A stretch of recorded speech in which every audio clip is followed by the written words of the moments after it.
Good morning. I hope everyone's ready for a great 3 days. This is the first of our 3 days with budget, and I'll turn it over to our clerk. Mr. Vice Mayor, your first item on your agenda today is going to be your Pledge of Allegiance.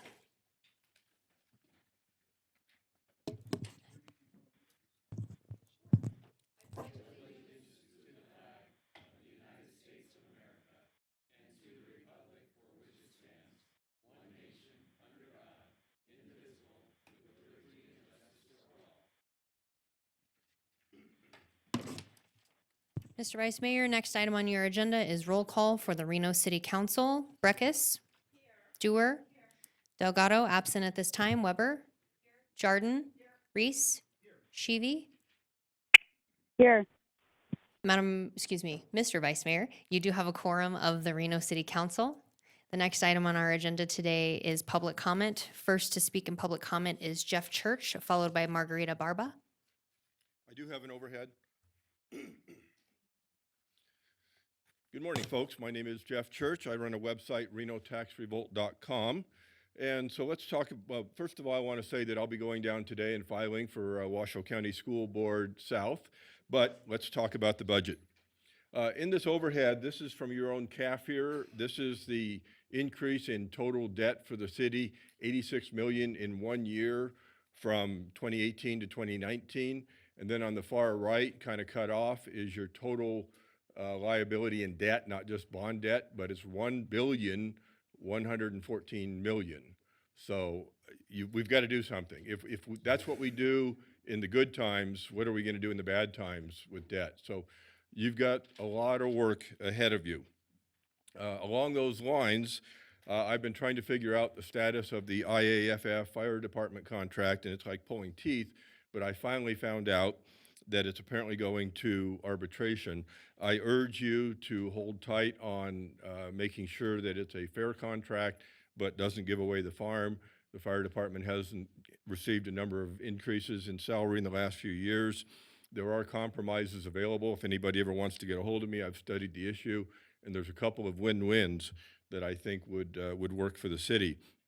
The big thing on that one, the city simply cannot afford to continue with the 4-person crews and at the same time backfilling when somebody is sick, military leave, family leave, et cetera, and having to backfill those positions or close the fire station.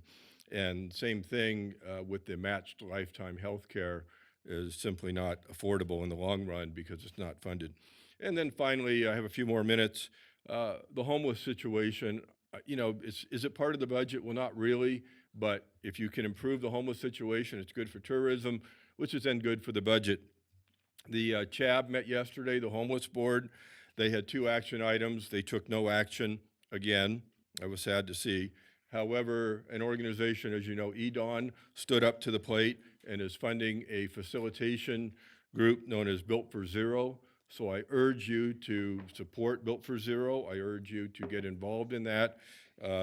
It's maybe our best last hope.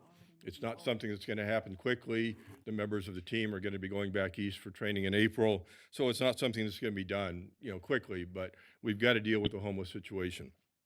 And then there's a great photograph somebody took with a drone of the homeless camps along the railroad track behind the baseball stadium, totally unacceptable. And the health department's issued a notice of violation.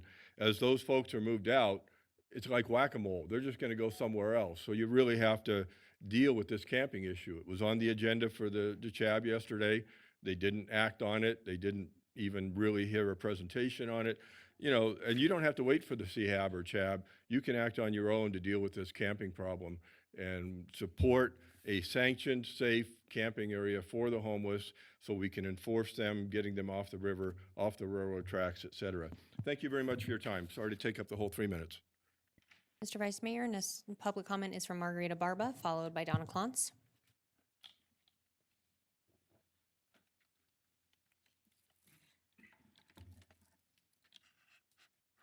Hi, I'm Margarita M. Barba, and I live over here on Patriot, right?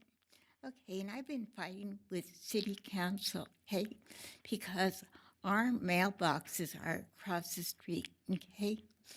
And we need something, a line or something to cross the street, okay? Because there's speeders on Patriot. And it's a couple of people have gotten hit or dogs have been killed. And I've been asking for help on that. And nobody will help us. And we're asking for help. And I'm a handicapped senior. And there's speeders all the time. So do you think you guys can help us on that issue?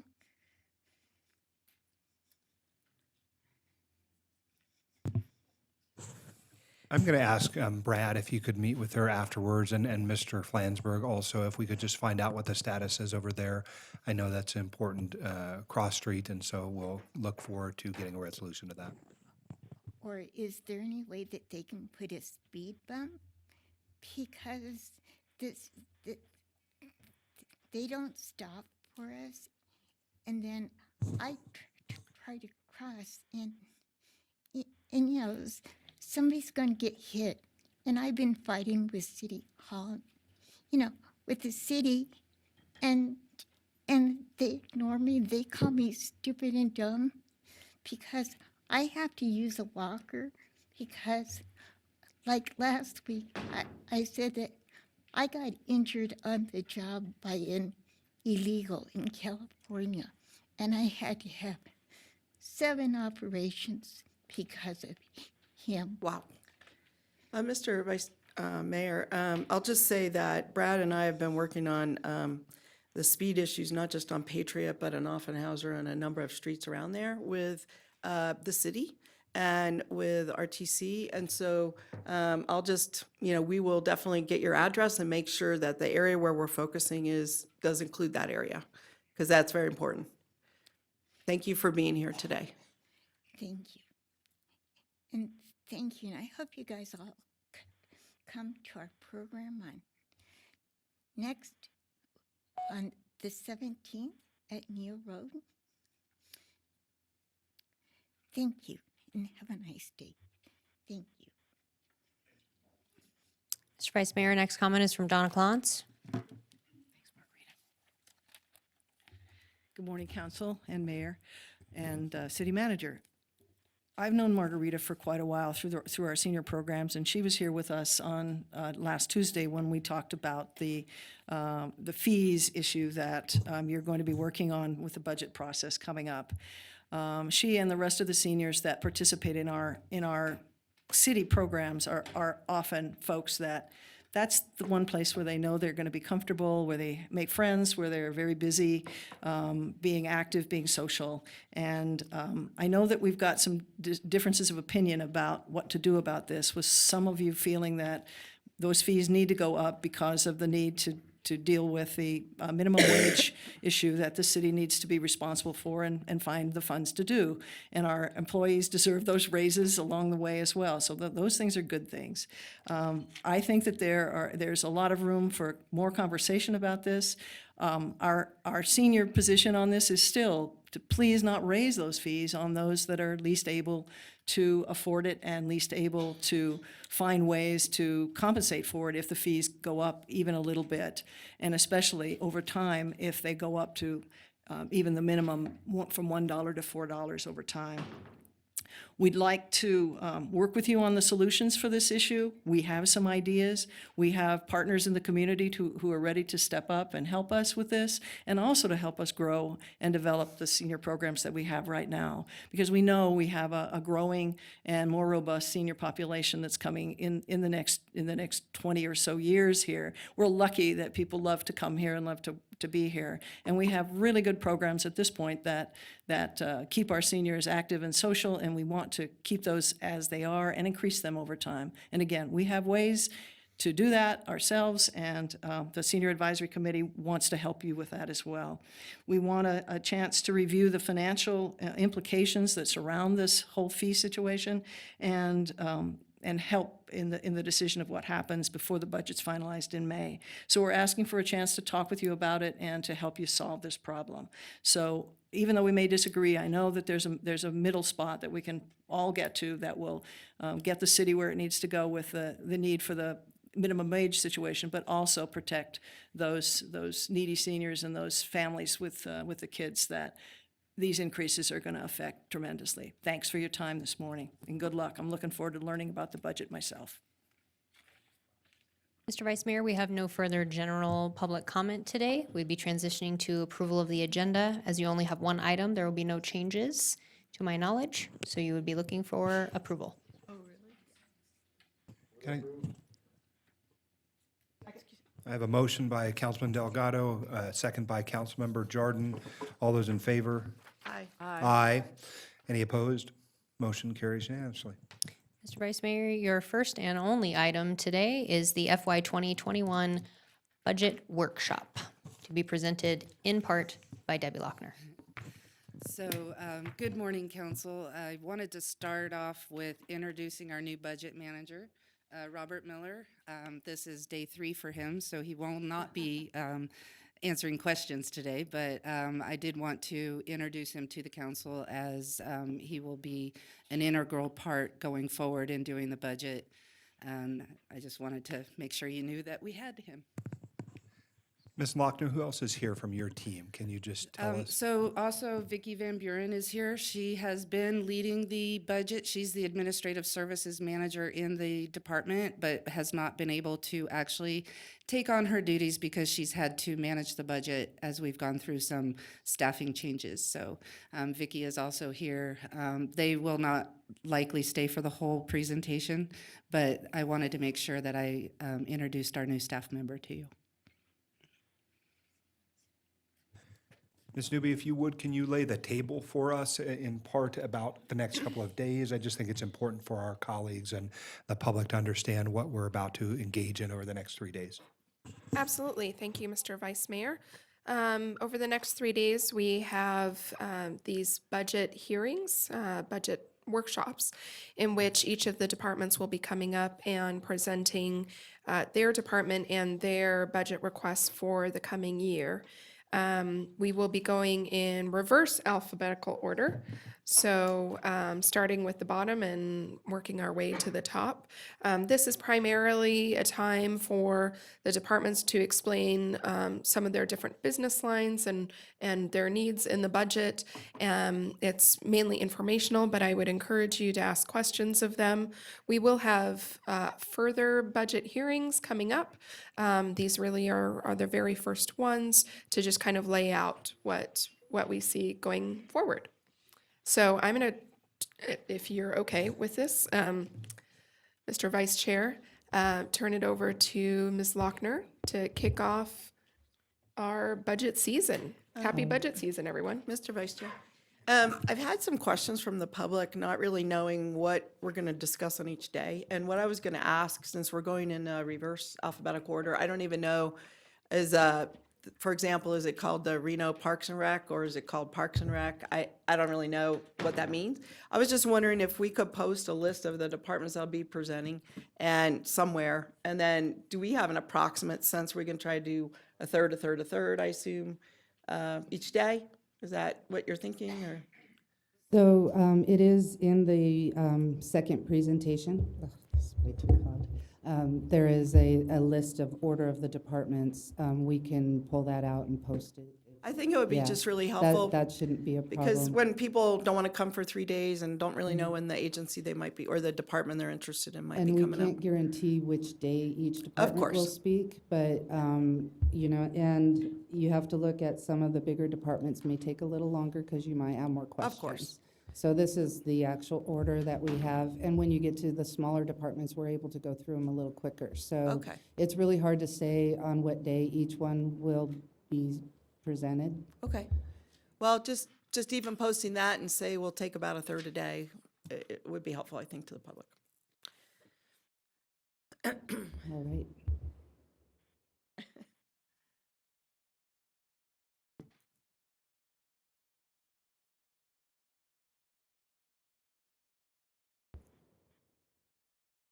So what we wanted to talk to you about, and starting with just kind of an overview of the budget, where we are.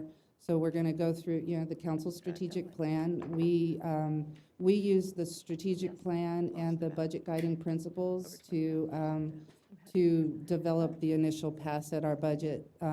We also look at, we have a 10-year financial forecast, so we want to make sure that as we put things in, we're not causing a problem in the future years. We'll talk a little bit about CIP, debt, and next steps. So this is, first chart really is just a reminder of the council's top-tier priorities and what the second-tier priorities are. So in the top-tier priorities, again, it is, public safety, homelessness, affordable housing, identifying new revenues, fiscal sustainability, and implementing the downtown action plan. And each one of them has a little explanation of what those means, because you can see homelessness is also in your second-tier priorities as well as public safety. So they're different priorities for that particular aspect. But this is just a reminder. We use this to inform us how we develop the budget. So generally, we go through the budget guiding principles. I would like to point out, number 2, which is maintain our general fund reserves between 8.3 and 25%. Last year, we passed a budget at 11%. This year, our goal is 12%, so we're trying to incrementally increase our fund balance to get up to a 16.67%, which is what the state would really like us to have. If you look at number 5, budget forecasting, we actually have developed a 10-year financial forecast. And you'll see when we get to that later why a 10-year forecast is important. Number 8, really, we want to make sure we're using our one-time monies for one-time expenditures and not causing a problem by having an ongoing cost and using one-time money to pay for it.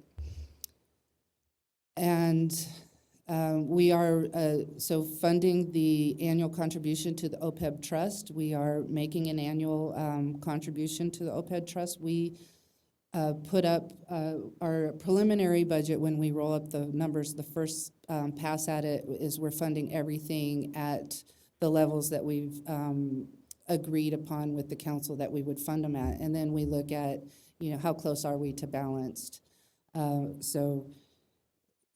I like to also point out number 17, where we don't want to target revenues for specific programs. So you don't want, or like a savings of something to be paying for, we really want to have a pure budget. So as we develop the budget, we start with a base budget.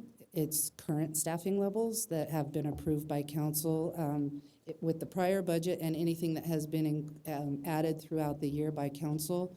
We include the collective bargaining agreements, anything that's been approved. We increase we look at the cost of PERS and health benefits. Health benefits increase every year, so, and we're looking at those. And then the services and supplies in the base budget, we only increase those things for contracted, increases that we know are going to happen. That's how we develop the base budget. And then the departments put in for some additional funding requests. We don't include those in the base budget because, first of all, we want to roll up the numbers and see how close we are to balanced before we actually add new things to the budget. So additional things we consider is we want to fully fund the OPEB trust. As it was pointed out earlier by one of our public comments, that we have a large liability for OPEB and for workers' comp. Together they are about $500 million. So we are continuing to fund those at the level that for OPEB it's done by an actuary and says this is what you should contribute annually. For workers' comp, we're increasing that 10% this year. We increase workers' comp, the risk fund, and the fleet fund, all of which are underfunded. And during the downturn, the workers' comp and risk fund weren't funded, and fleet fund, we actually took some money out of fleet fund and deferred fleet. Again, we want to maintain our general fund reserve levels, minimum of 8.3%. We're trying to increase it 1% a year till we get up to that 16.67%. And we're maintaining our 10-year financial forecast. So as we look at developing our budget, we project our revenues based on assumed growth. We do an analysis at mid-year where we look year over year, we look month over month.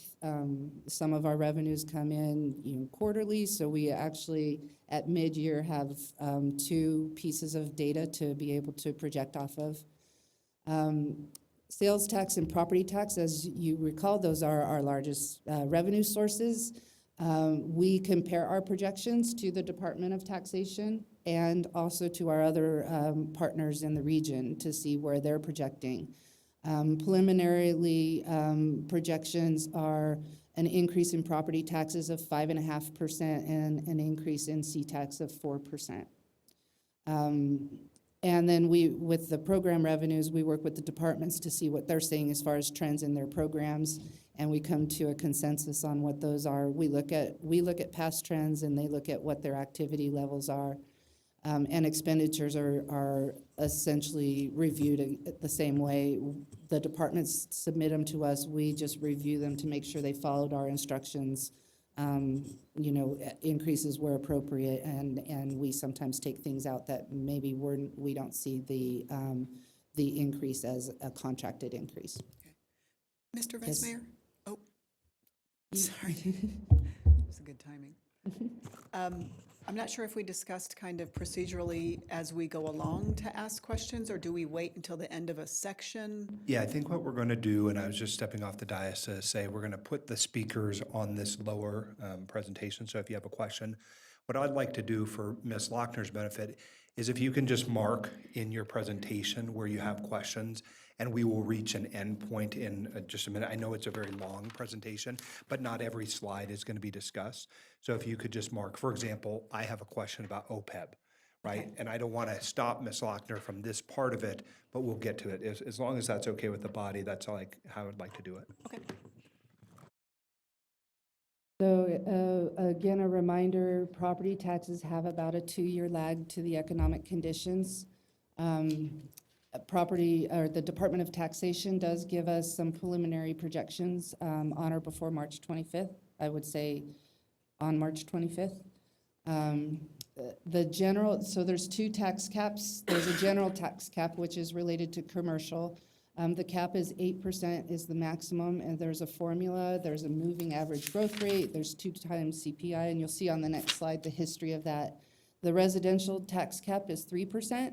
If the general cap is less than 3%, then the residential cap is capped at the general tax cap.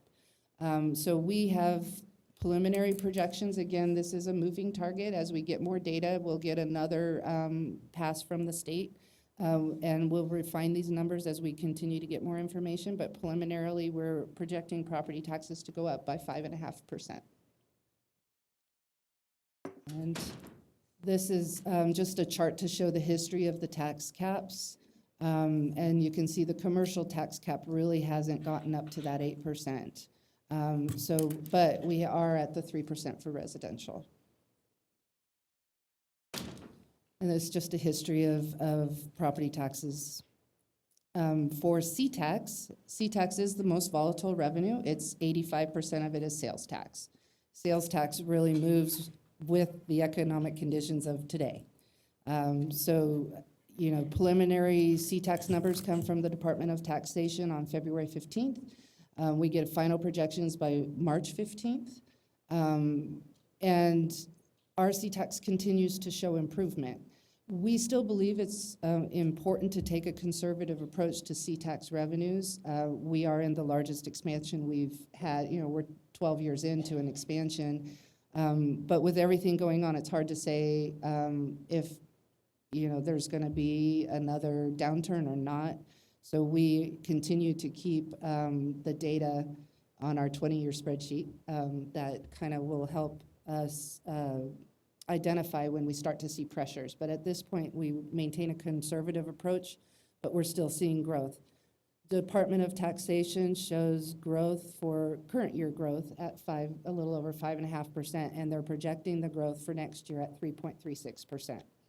We have included a 4% increase because that's really what we are seeing the trends, and we feel that's a very comfortable place for us to be in our projections. And this is just a chart to show you how it trends over time. You know, it's 3 years of, it's all history, you know, it's all actual numbers.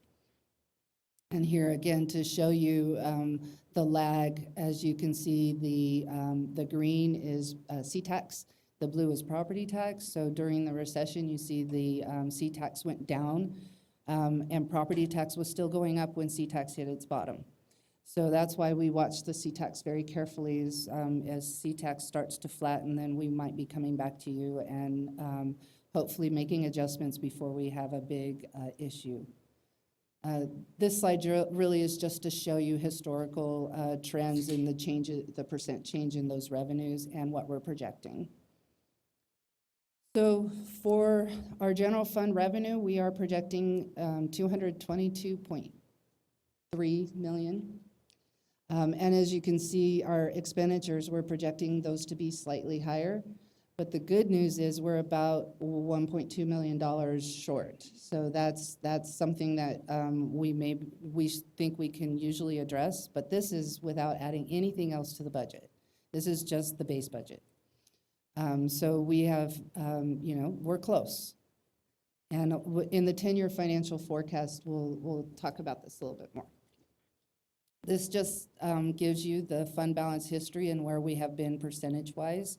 We are projecting, as you can see, for fiscal year 21, we want to be at 12% with the budget.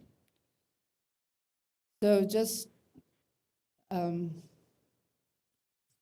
Could this be a natural stopping spot for questions?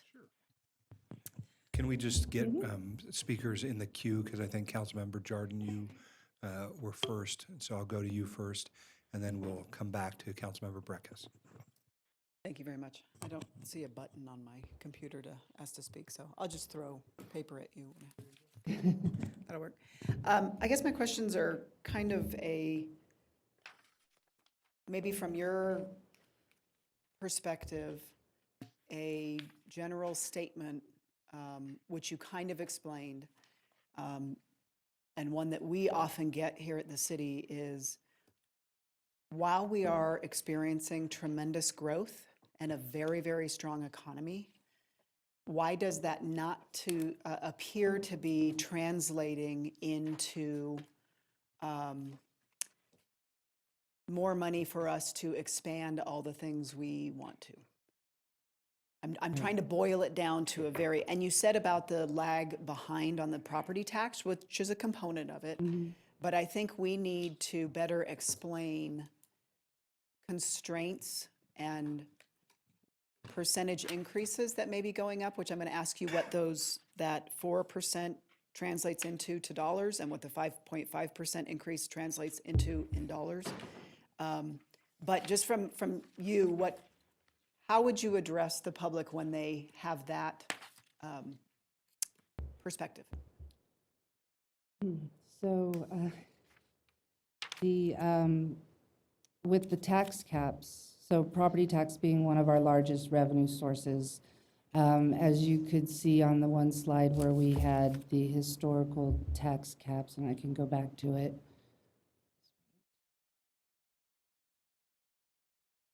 So it has been a very slow climb to get back up to, while our revenue has exceeded what it was before the downturn, our expenditures never stopped growing during that time. And we have, coming out of the downturn, added back some of the staff to make sure that we're continuing to provide the service that the community desires and deserves. So this is one of the issues that we deal with. It's a very, very slow climb for that revenue to come back and actually get to a point where it is growing beyond what our expenditures are growing, you know, to help cover that. The other portion is, you know, while our C-tax has grown significantly, it is also very volatile. And so we when we do a budget, we want to make sure we maintain the conservative look at the volatile revenue because we don't want to get caught with a high revenue forecast and then have to cut. So we start out the year with a conservative C-tax revenue, and then at mid-year, we look and see if there is additional revenue there that we can maybe pull in something that didn't get funded in the initial budget. So we continue to make sure that we maintain the integrity of our budget. We don't continue to cut the departments every year. When you hold them at a total flat budget, they essentially are taking a cut in expenditures every year. And we find that some of the bigger departments that, such as Public Works, for example, that pays for all our power, was getting a larger budget cut every year than some of the other departments. So we look at making sure that those expenditures we know are going up are included in that base budget, so we're not cutting their budget. Where we have found that we have pressures in the budget, as we discussed at the last meeting, is really in the severance and overtime areas, primarily in our safety services, so that it kind of hampers the operation by not having the appropriate infrastructure to maintain that staff. So we continue to try to right-size those budgets. So essentially, as we looked at the last meeting with the safety services, they are underfunded in their overtime and in their severance. And so as you add to try to make those budgets correct, it takes away that growth. And then we can come back to it, just dollar figures to correlate to the 4% increase and the 5.5% increase. Okay, so for property tax, it's about $3 million. You can look on slide number 17. There's the actual dollars. We just didn't do the math of the increased dollar amount. Okay. And then, where's C-taxes on here? I don't see C-tax. Oh. Okay, yeah, slide 16 has the percentages, and so in property tax, it's about $3 million, and in C-tax, it's about $3 million. So, okay, thank you. Councilmember Breckus. Either way, whatever. I can Whatever, see I'll it go. now. I have a quick question about, when you're making these projections, do you meet with other CFOs in the Washoe County area? Do you guys ever get together and talk about what they're thinking?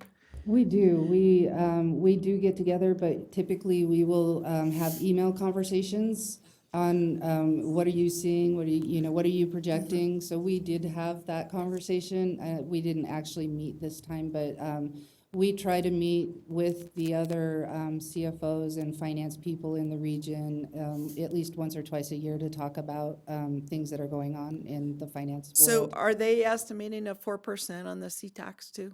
We're all right in line. Some are slightly higher and some are slightly lower. Nobody's taking the state's projections. And what is the state projection? The state was projecting, was it 3.36? Yeah. 3 point what? 3.36. 3.36, okay. And then the other question I had was, always when we're balancing, we're about to hear new requests. And so to get the full picture, I don't know if I saw a slide specifically on our debt position, but could you just go over that again? That's coming up. Coming up before we, Yes. It's in this first. in the next yeah, section? we're Okay, but gonna be before we talking get about to the that. new Yes, requests? before you Okay, get to the thank you. departments. Okay, thanks. It's after we talk a little bit about new requests, but before you get to the departments, talking about their departments, it's part of this. Okay, because I'd like to see how, I know you focus on it a lot and do a really good job of managing it, and I want to hear your take on it. Thanks. Councilmember Breckus. Yeah, thank you. Do you think you could, I'm having a little hard time hearing you, but it might be me. Do you think you could put it maybe a little bit closer and up? Okay.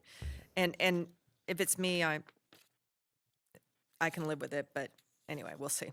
Okay. Sounds really loud to me. Yeah, but it sounds good to us. Yeah. So I'm working off of what we had, what you gave us over the weekend but you've got a different presentation up. So if I reference pages, slides, are they going to be different? They should not be different than what's in your binder. Okay, okay. So on slide number 5 that you did show, sub 9, establish cost recoveries for identified programs and services, 100% cost recovery. Do you have those programs and services identified? Because I don't recall that, do we have a cost recovery policy for different areas? We do not have a stated policy. I think each department has their own kind of cost recovery that they've gotten from council in the past. We have not looked at holistically yet. That is something that we'd like to get to. Okay. And bring back to council to talk about. There was, part of that was, when we talked about the fees, we got a Yeah. good direction on that so that we can come back to council and maybe discuss that and get the overall, kind of policy direction of how we should be putting out fees and other things going forward. Okay, yeah, that'd be helpful, and I'm just glad, I didn't miss anything, because obviously, the sewer fund is 100% cost recovery. I mean, that's how revenue funds work. But I know in the transit world, transit agencies struggle with where's their cost of recovery, and I just haven't seen that. We've gone through those exercises. I'd even like to, as a starting point, maybe not in this budget, just to understand what services we provide that we think should even have a cost recovery, and what the definition is. But I just, that's for me to understand in our budget guiding principles, what work we've done on that. So thank you. And then the next question I had was on slide number 6. When you say revenue allocation, number 17, avoid targeting revenues for specific programs, I understood when I came on to Reno that Reno doesn't do a lot of earmarks. And that's what you're trying to. I want to continue avoiding that. It's not the best way to manage your budget to have this revenue only pays for this within your general fund. Yeah, but to my understanding is the earmarks that we have at the city of Reno is the Tumwell right-of-way toll for the streets budget, the room tax, which we talked about in length last week. Is there anything else where we do any earmarks? I don't know. Not that Okay. I'm aware of. But that's what you're talking about, right? In number 17 is earmarks? Well, it's essentially, I've had people come up and say, if we want to generate this revenue, but anything generated from this only goes towards that. It's similar to like redevelopment increment, that increment is Yeah. like there, you skim it off the top and you only pay for one program. Okay, okay. And I'd like to avoid that in the general Okay, fund. so number 17 is avoid future earmarks. And then number 9, oh no, I won't go to number 9. Then you also, when you stopped up there, you were on number 20, but I had a question about slide 18, and you didn't show that. And that, I think, does get to my colleague, I can't remember which colleague it was, on the debt. 18, okay. So, and maybe you're going to get that more detail. Should I just hold my question, or are you going to go over this in a sec? We have a whole section on Okay, debt. okay. Okay. So we're going to resume now at slide number 20. 20? Or if I, 22. okay. I don't want to lose this 18 talk, but I'll withhold questions on that. Okay. Ms. Lochner, I want to ask essentially 3 questions. One is a paradigm question about the process of going before the Financial Advisory Board. So can we just have a discussion about that? In what role will they serve in this budget process? Because I am the liaison to that, and I know that they would like to make sure that they have input into it. I think it's an important part of this process. So, and I've been at the last several where we've been talking about this process. I just want to share it for the body. Can we talk about that for just a So minute? when we kick off the budget, we go to the Financial Advisory Committee and we look first at the budget guiding principles, and if they have any recommended updates to that for council, then we bring that back to council for review. Throughout the whole process, we discuss with them, they have meetings monthly, and we discuss with them where we are in the process, direction we may have received. If there's a question on, how we project something and they want to weigh in, we love to hear that. They typically don't, because we tell them our methodology, and of how we come up with the numbers. And, if they agree with the methodology, they typically will agree with the numbers. And just because I think transparency is important in the process, they are people who are from a variety of different cross-sections, but mostly have a financial background. I think it's required for them to have a financial background. Yep, and so their input, though, is another set of eyes on a process that we're engaging in as well. Their input is, yes, another set of eyes, but from a financial perspective, they're a check-in for us as well as yourself to ensure that we're not, doing something crazy. My second question has to do with the OPEB unfunded liability. So the change, I think, in GASB 75, which required then for us to carry the entirety of the unfunded mandates on our books, what year did that happen? I'd have to look that up. It's been in the last 5 It's years. been more than that. It's been about 7 or 8 years. Okay. And so that informs the discussion about how we carry it on our books, because we're required to. We are required to carry it on our books. We are not required to pay it. Right, but we have set up a process by which we are essentially paying annually what the actuarial information tells us we need to pay in order to keep up with it. Yes, we're doing our best to fund it at that level. We do have an OPEB trust, which allows us to use a lower discount rate and get, so it's better on the books because that's in a trust. It can only be used for OPEB.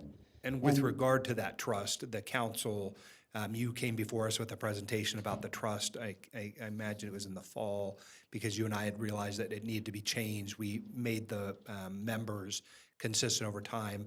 Is that the trust you're talking about? So that's the committee that oversees the OPEB trust, Okay. yes. Perfect. Thank you. Appreciate it. Let's continue. Can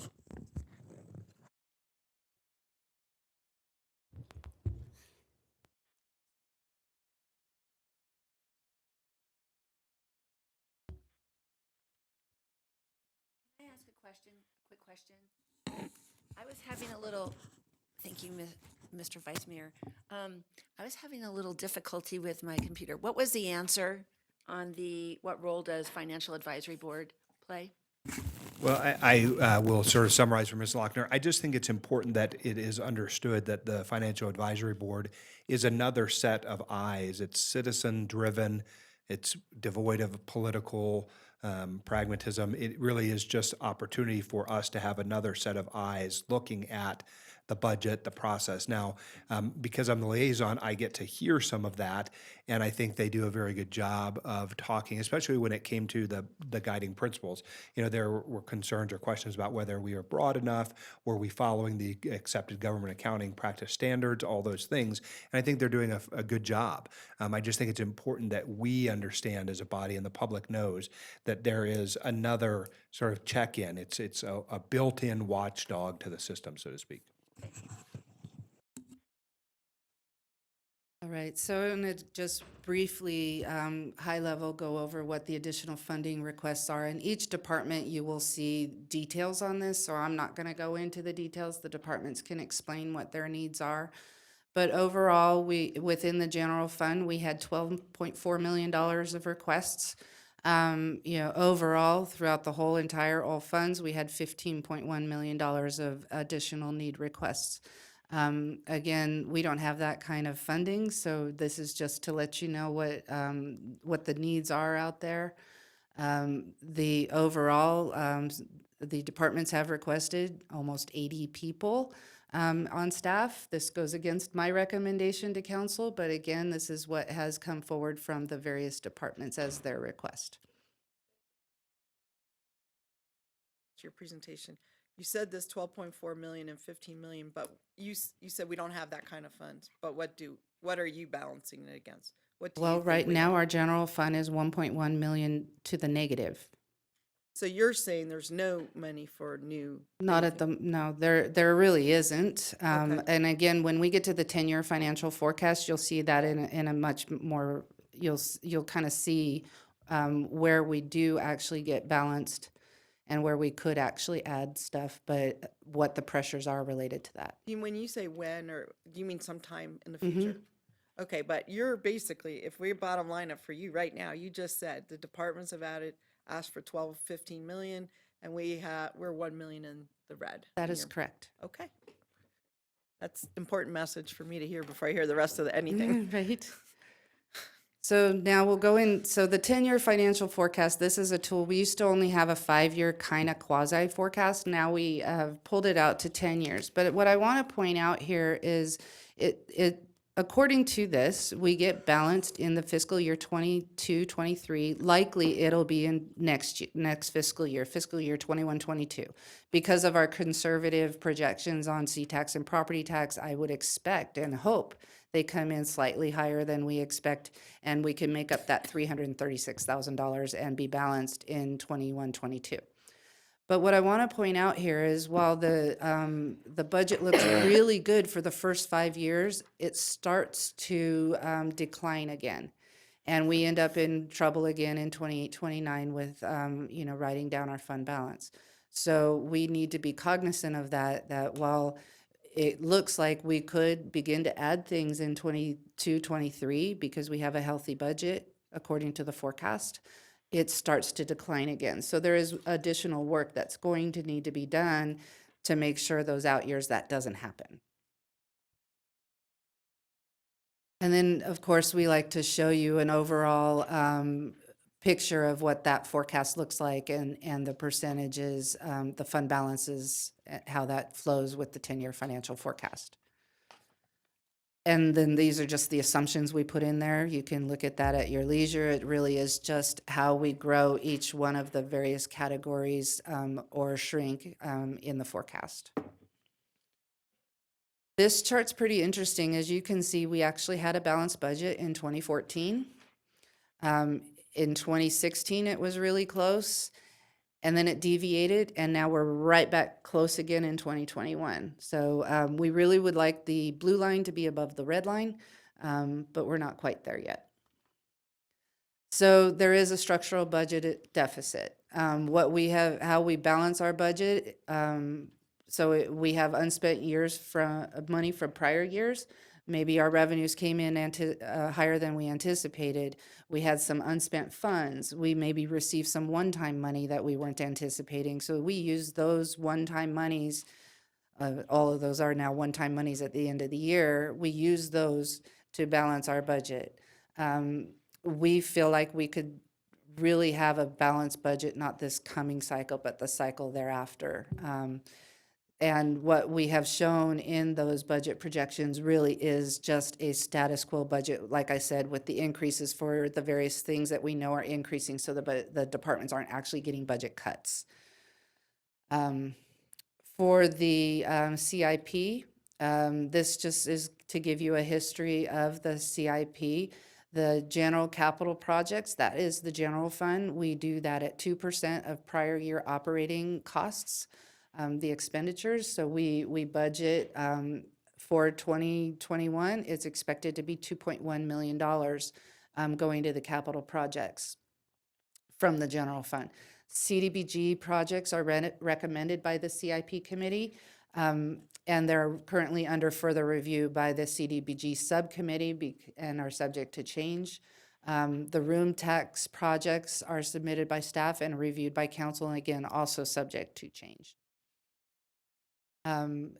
For the general capital projects this year, the CIP committee recommended that we contribute to the EOC, a contribution to fix the roof out there, a $150,000 contribution. I would like to note that the fire department also in the budget, there's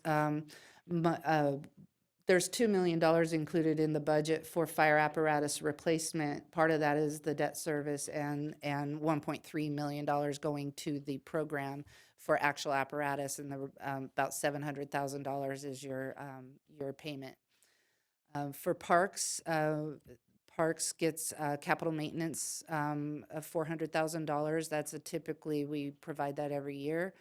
For Public Works, there's the parking garage improvements.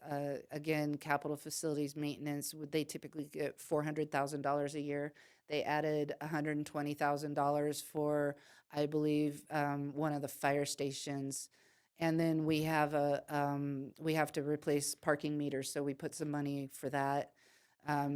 There's an annual technology replacement, and then there's some fixed to the 7th floor conference room so that the AV equipment actually works and we'd be able to use it. So now we get to the debt overview, which I know you're all Could we have waiting a for. stopping point Okay. here? Ms. Lochner, how much longer in this section do we have? Because I know that there were a couple of slides that we weren't going to stop at that we talked about. Is this another good stopping point? This is a good stopping point. Okay. I'll open it up to Councilmember Breckus. Do you want to start? Yeah, I do. The CIP in itself, have we had a chance to, the council, be asked about items we want to put on the CIP? Is this our chance to put that on? Well, you can certainly provide that information anytime. I guess we could do it now. Yeah, I mean, if yeah. there are particular Okay. projects that you really want to see in here, we can take a look at that and see how they're funded. Okay. and- I mean, I'll tell, I've done a city CIP, and I think the council needs a participation on the CIP so that when the constituents ask, what about this? Well, it is on the CIP, and it's just a record, of the needs. And I think sometimes, I think that's a little bit of a gap that we could strengthen in our budgeting process. I'll give an example. There's a pedestrian bridge out in West Reno that's in disrepair.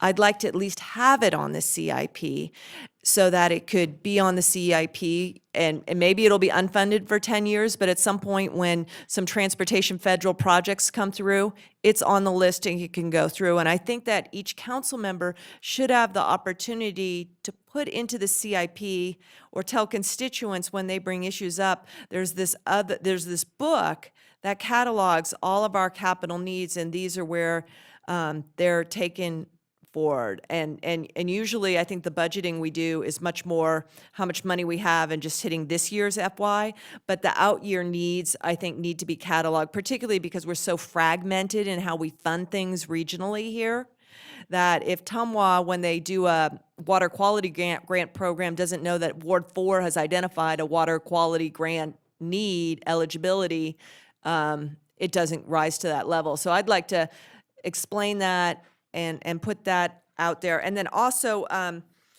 you talked about the debt. Are you still getting to that? That's the next one. Okay. I'll let you go on that. The EOC though, that is the Emergency Operations Command Center, correct? That's the regional facility. Okay. My recollection is that was called the Public Safety Center, and that was paid with a portion of a 1/8 sales tax that's still on the books. So how was that originally funded, and does that funding source still exist? And why are we getting hit on this for a regional services need? Our agreement does require that we participate in the capital side of it, and that's our portion of fixing the roof. For who else is coming in on that? I don't know who all is right now is renting the space or, paying into that Okay. regional facility. So Okay. I haven't really Okay. kept up on who's Okay. involved. One of our guiding policies, and I think it's on there, is efficiently using regional services, revenues. And if there's a regional revenue out there existing or going forward, I think I would like to look at it for that. I know it's only $150,000 or so, but I'd like it examined. If the county's bringing in an allocation that they get from that funding source, that should be a regional funding source then. If they're going to the general fund, then we can go to our general fund. But if there's eligibility and it's being used by one entity or none, it's just out there, I think we should look at it for that, frankly. So I'd like to know, is there a funding source for that, and how are the other contributors funding it? We can certainly ask them how they're coming up with their funding for it. Councilmember Dewar? Yeah, I'll just answer part of the question so we don't have to drag this out. both the Emergency Operations Center and the Public Safety Training Center, which are two different things, were both paid for by the 1A cent that was enacted in 1998. The those bonds were issued by the county on behalf of all of us, and that 1A cent became the 1A cent that funds the Truckee River Flood Project. And there's what they call an NRS 377B plan that is adopted that says how you're going to spend that. And so initially they adopted it to spend that, and the third leg was, and then we'll pay for the capital for the flood project. So the 1A cent, during the time I was there, we paid most of those bonds off, as I recall. And the rest of the 1A cent goes, and just in terms of income, it ranged anywhere from 9 million at a high to 5 million at a low on an annual basis. And when it was at 5 million on a low, all it could do was pay for the bond service and a little bit of staffing. That's all it could do. So in terms of operations, when they did that agreement, which predated me, we all agreed that we would then take care of those facilities, operate those facilities. So it goes out of the capital and into operating. Okay.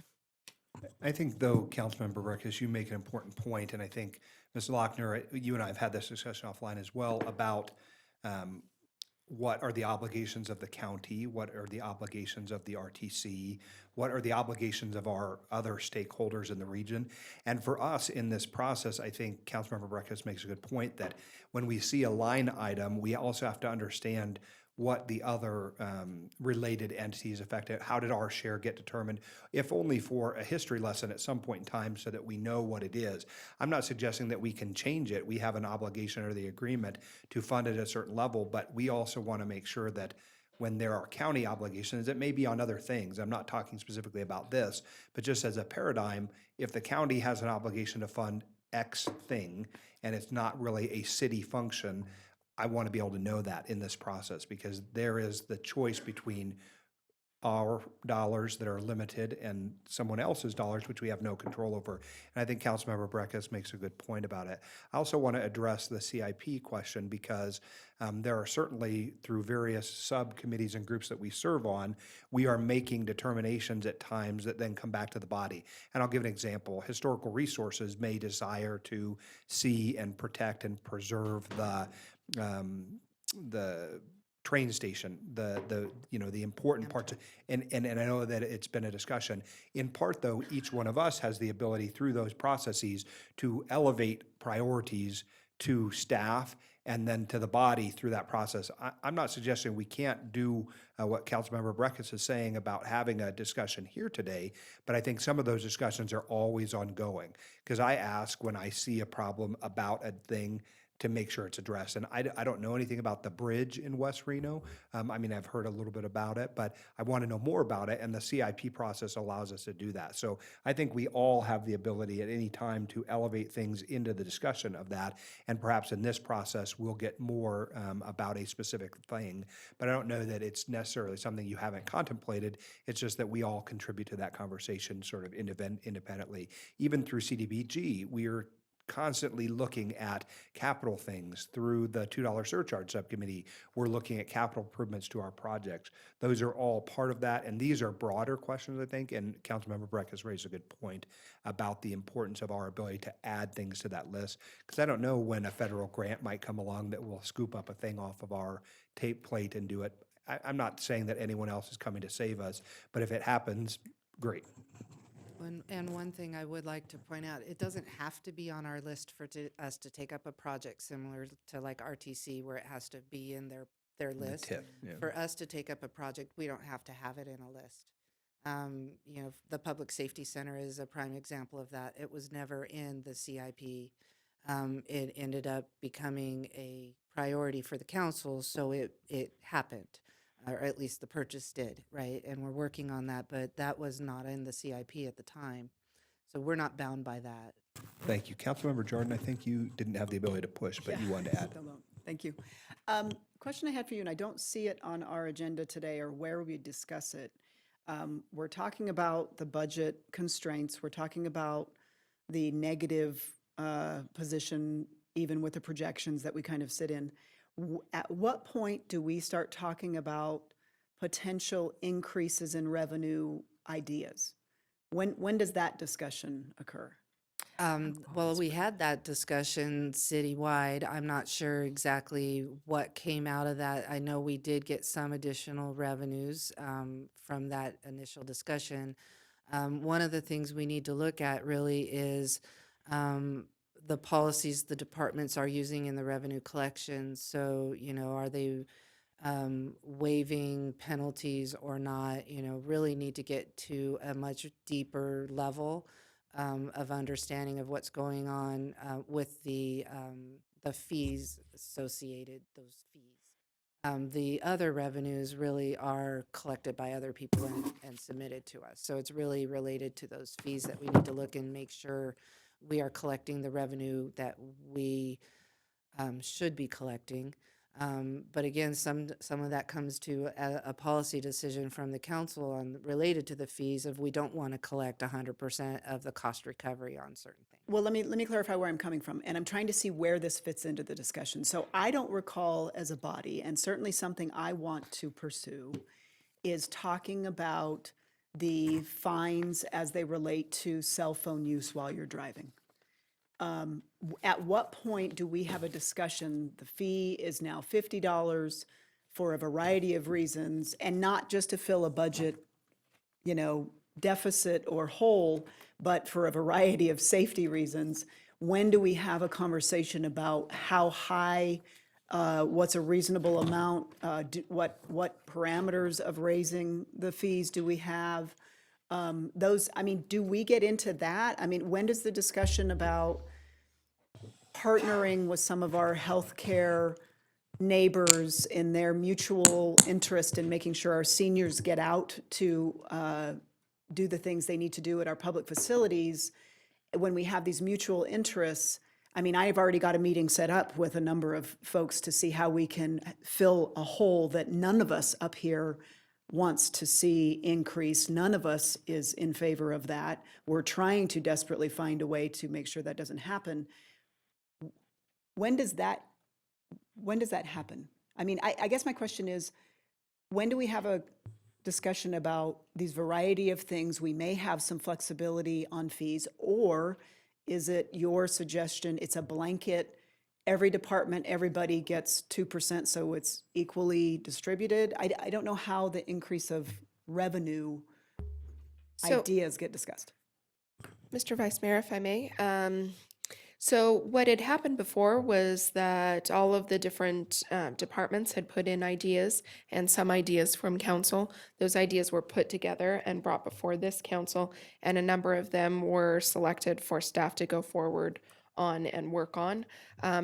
So that's where that is now. Some of them were discarded as not feasible or not something that the council wanted to work on. We could certainly dust that off and bring it back if there are now, maybe some other ideas that have come forward in the interim. And I'd be happy to schedule that in a regular meeting and get that input. If now so for example, I believe the cell phone tickets for distracted driving or cell phone use, I believe that would be a state legislative item. But we are getting into that season now. So if that's something we want to pursue, then I'm sure our legislative staff would love to hear that and get a jump on it. Okay, so if we have ideas that are not included on that increased revenue sheet, at what point do we bring those forward? So I would bring that sheet back just as a check-in maybe for updates on where we are with some of the items that were left on that sheet. And then at that time, the council certainly could add to that list. Okay. And that's where I would see that happening. Okay, thank you. And if there's something associated with a fee, we talked about that fee schedule at the last meeting. If there's particular fees you would like us to explore and look at, then just let us know what they are. It's probably a longer research project for us, probably not something we can do in this budget cycle, but we're not bound by doing a fee schedule once a year. If something comes forward, such as parking fees, when we're done with the study, we're likely going to come forward to council with a whole set of fees related to parking. So if there is something, that you really want us to research and look at, just let us know. And we'll dive into it, and we can get back to you directly with what the parameters are and if you want to see it come back to council. for further discussion, we can do that for you. Councilmember Breckus. Well, to my colleagues' comments about these revenue ideas and the discussion we had and the outcomes, I don't think we have to wait for a regular agenda. I think you could redo that memo or that council item in the minutes and let us know where we were. And I think that the time is ripe, the time is now, because as we're going through and we're struggling with some budget issues, we might say, well, I do remember in that discussion, because I have the memo now to jog my memory, let's rethink that. So I think we should get that now. I don't think it's that much work. I remember when it came forward and, the outcome we gave you, and if you have any ability to update that. One thing on the earlier slides I forgot to ask for, and we do ask for information to help us through this process, and I know you have a team that's working hard, but, in past, they have brought items before us, iteratively. You said we had a number of contracts with escalators. So the growth showed some of the multi-year contracts with escalators. Could you chronicle those for us? We are in the process of getting a contracts module in our financial system, so not right now. Yeah. Because it's managed, each department manages their contracts independently. Yeah. But we will be able to give you that in the future when we get all the contracts into the system, and we'll have all those parameters in there. We'll be able to run reports for you. Yeah, but if the natural growth is the CBAs, that, and then these multi-year contracts, and there's a number, you have some idea. So maybe give us an idea. For example, I think we hired a multi-year agreement with Switch for some stuff upstairs. So that's one. If there's 10, just give us an idea of what I would presume that they are all council approved, and just give us an idea of 10 of those. I think that helps us understand the complexion of the obligations that we have.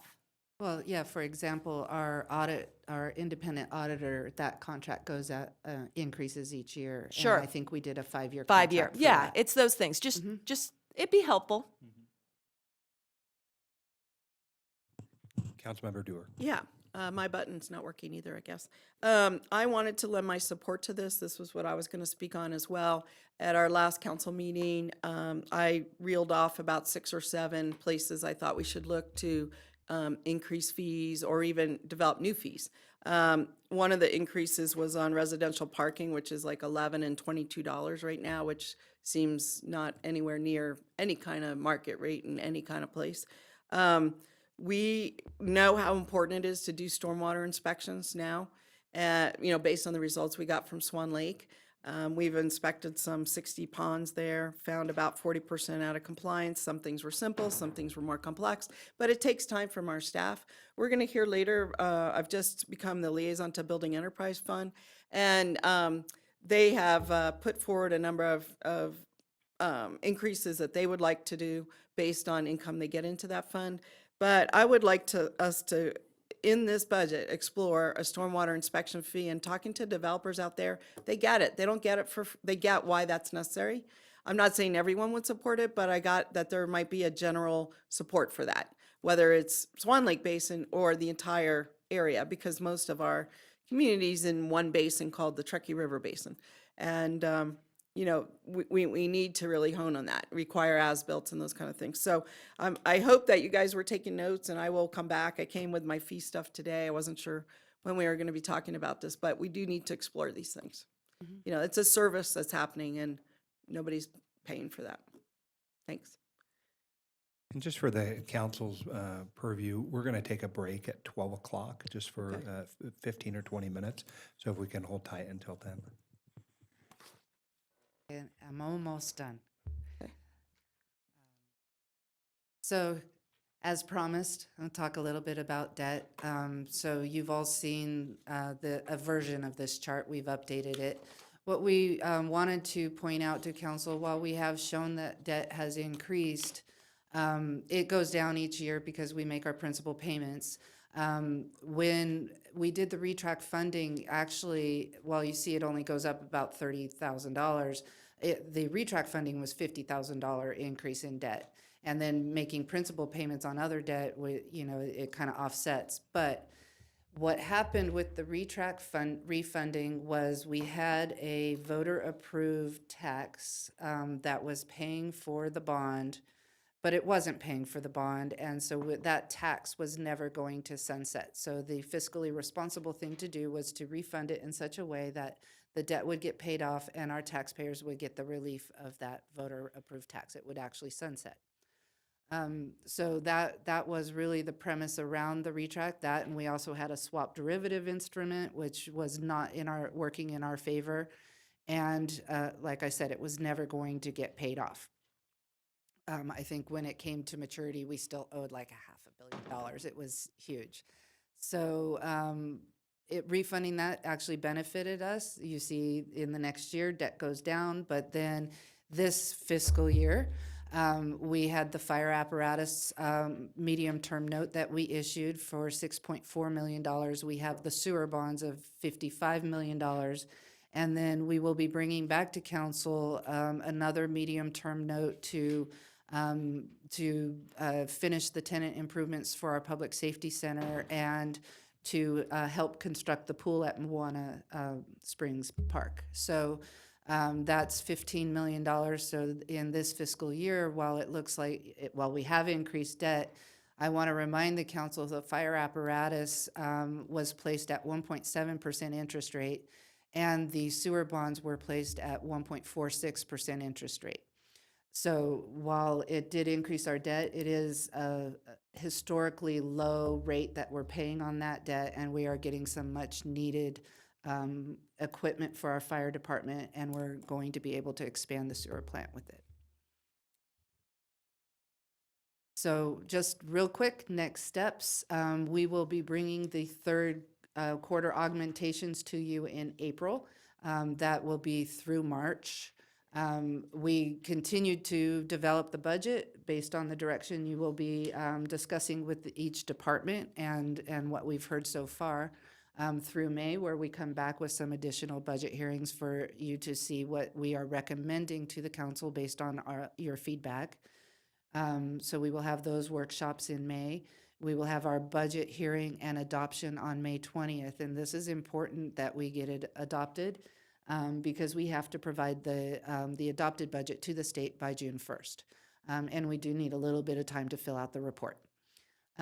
So when we adopted it on May 27th, I think was last year, we had to scramble to get the report done, but of course we still met the timeline. And then we do our fourth quarter augmentation, which is essentially our projections through June. We do that, year-end cleanup. We don't always get it 100% right, but as I've promised my staff, I will not close a bond on June 30th again so that we will not be, super out of budget. So those are our next steps. And if there's any other questions for me, then I can answer them, or we could start with our first department. Councilmember Breckus. Yeah. Now that slide 18, I want to go back because I'm coming off your debt slide, which that's a hard debt slide to look at because maybe it's in some macro sense, but it's not really in a. I think you really need to look at debt in terms of each fund is most instructive. So this is the general fund debt, and it's the fire apparatus that's been issued out as a medium term, and it's 1.3. Is that the debt service? No, that's the capital outlay. Oh, okay. The debt service for the fire apparatus is The 1.7? Well, and that includes the Krebs debt. The fire apparatus is $700,000. What's the Krebs debt? I can't remember that one. I'd have to look it up, but it's a different kind of bond. I can get you the more specifics as to when it was issued and what for. Yeah, and it stands separate then?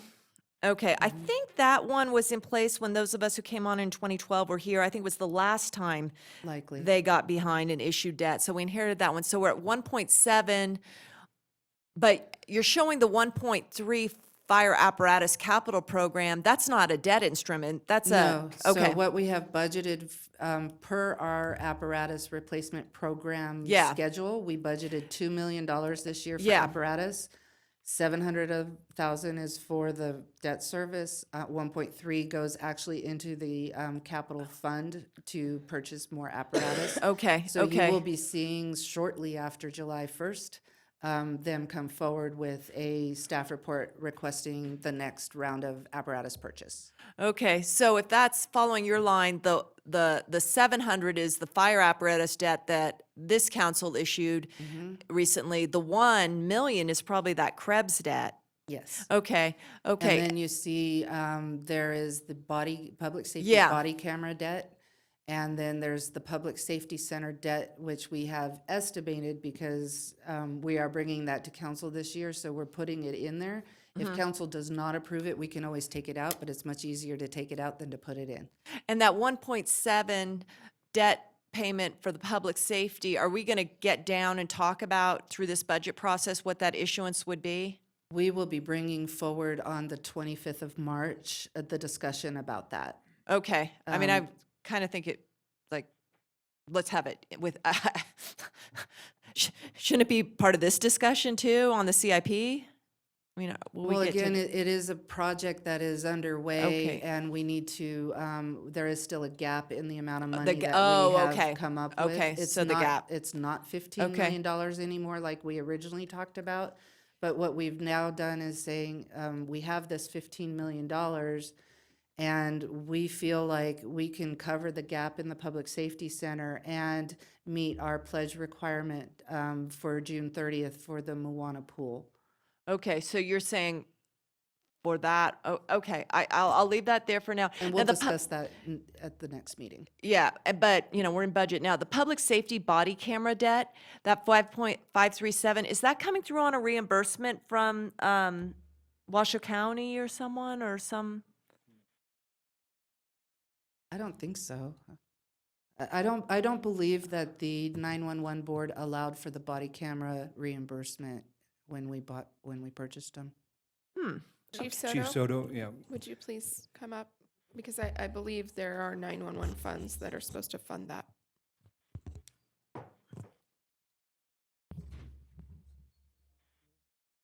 I think initially the first session it didn't, and then they did a cleanup the second session. Police Chief Jason Soto.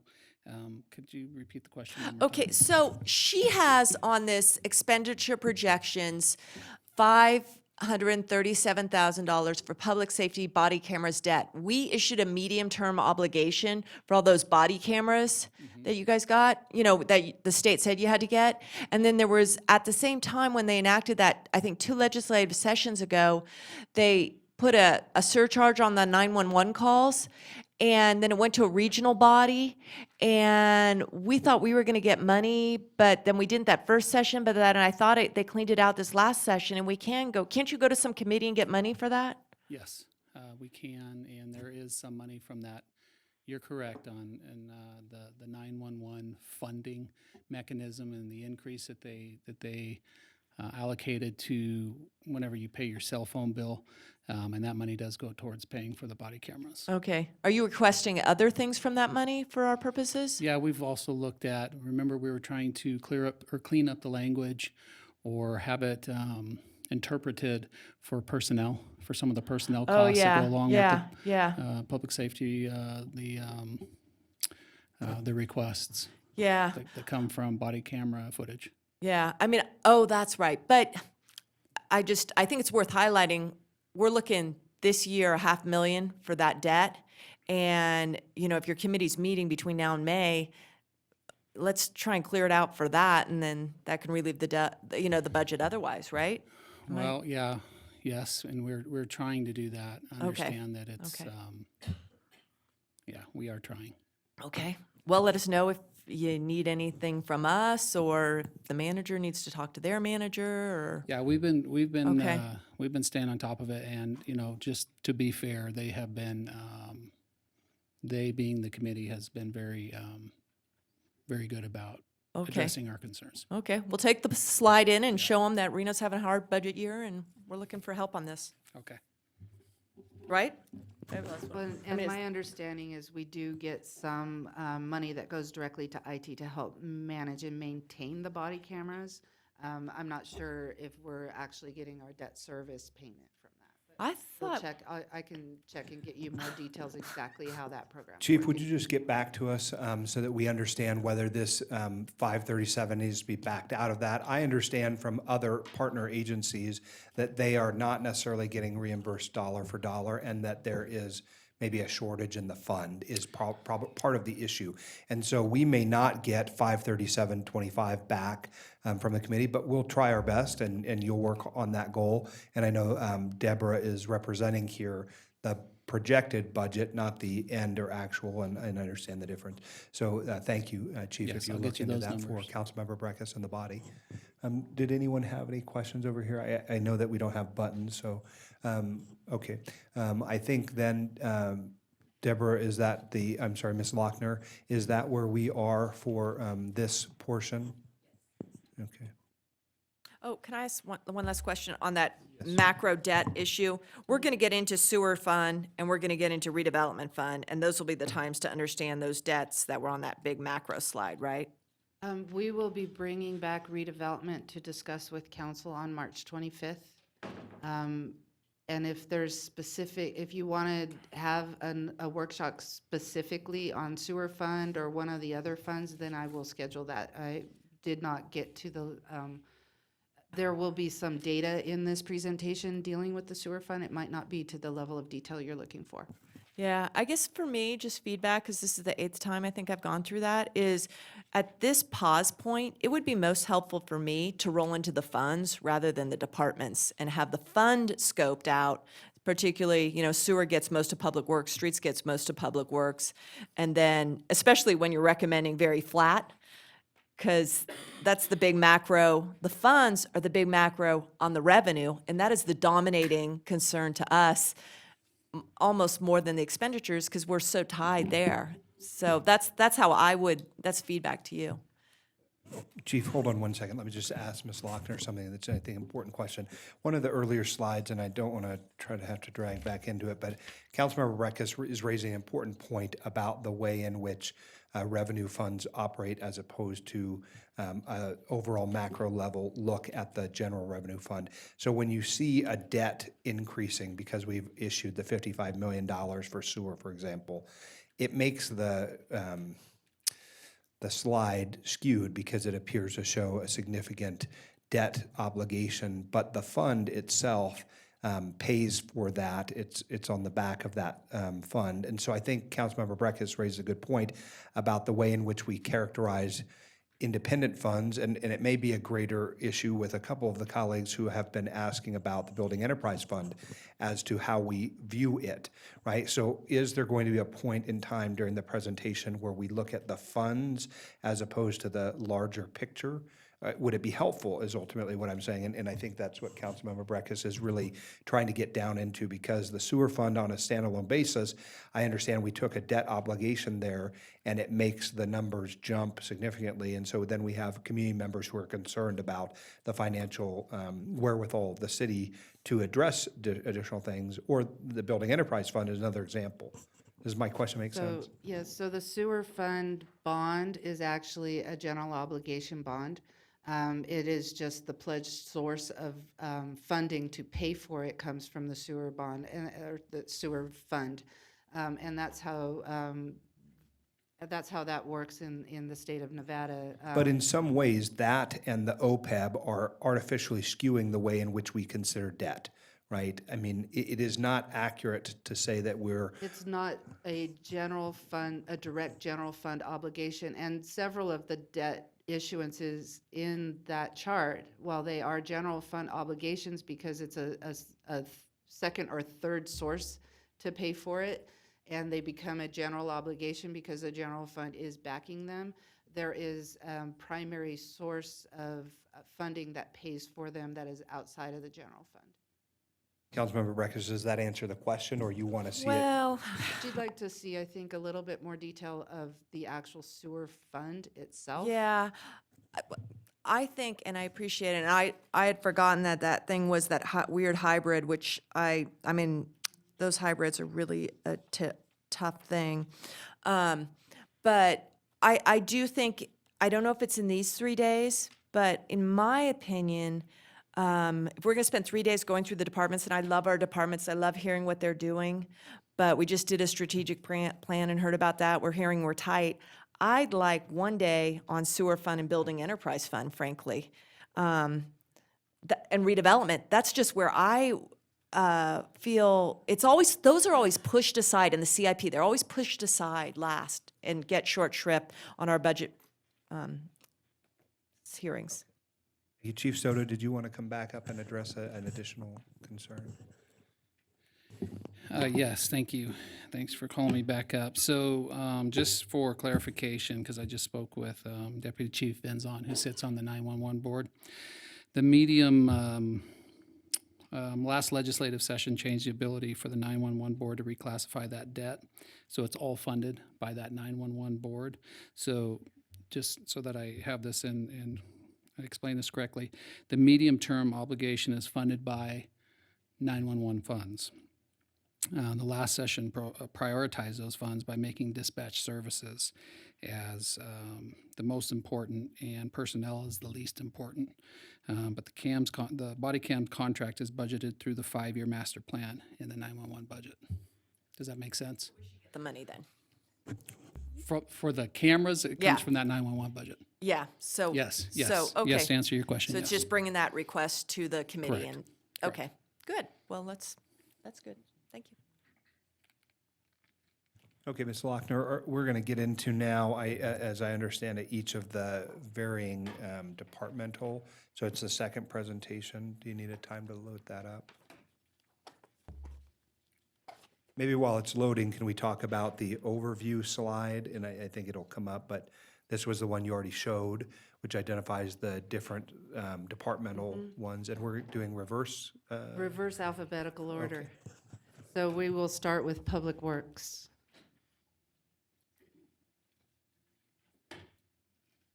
So this is the overall list and the order that the departments will present. If a department isn't here or isn't able to be here, we'll skip them and we'll come back to them.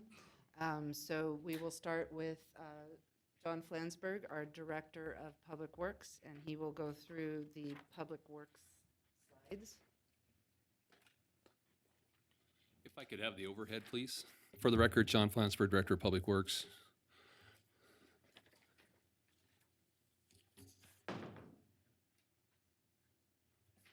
I think sometimes when we get into our capital improvement program, we kind of feel like Charlie Brown. And we're looking, and when the one fund that we look for is Lucy pulling the ball away, we go out and be creative and look at all the other funds too. So I know that was addressed here today. So just want to start with a little levity. These things can become pretty serious here quickly because they are serious. But anyway, appreciate your time today. Public Works. Public Works is one of the more diverse departments in terms of having, the Local 39, the RAPG Pro and admin staffs, but it's a field workers. So we have a pretty large group, 194.9 FTEs. It's also our technicians in the various programs that we have, and as has been mentioned earlier, it's all the various budgets. We have not just general fund. In fact, our general fund budget is quite small. It's the sewer fund and the street fund and even the fleet fund that we work with. Thank you. John, just on that sheet, if I may, we don't have our vice chair. Are all these positions currently filled, or are these include proposed positions? What are we seeing here? What you're seeing here is our actual org chart. Are they all filled? No. We're always in a little bit of a flux, just like most departments are. These are all already authorized. These are all authorized positions within Public Works. But one thing I noted was it seemed like you had requested a reclass, and is that this Assistant Public Works Director Maintenance, or? I thought there was reclasses embedded in here to do this org chart, so. So we have the Assistant Public Works Director, Sanitary Engineer. It's just below the Public Works Director to the left. Yeah. That position, though, in the last council meeting was discussed about possibly breaking out a portion of what the current Public Works group is into a utilities department. Oh. And so looking into that.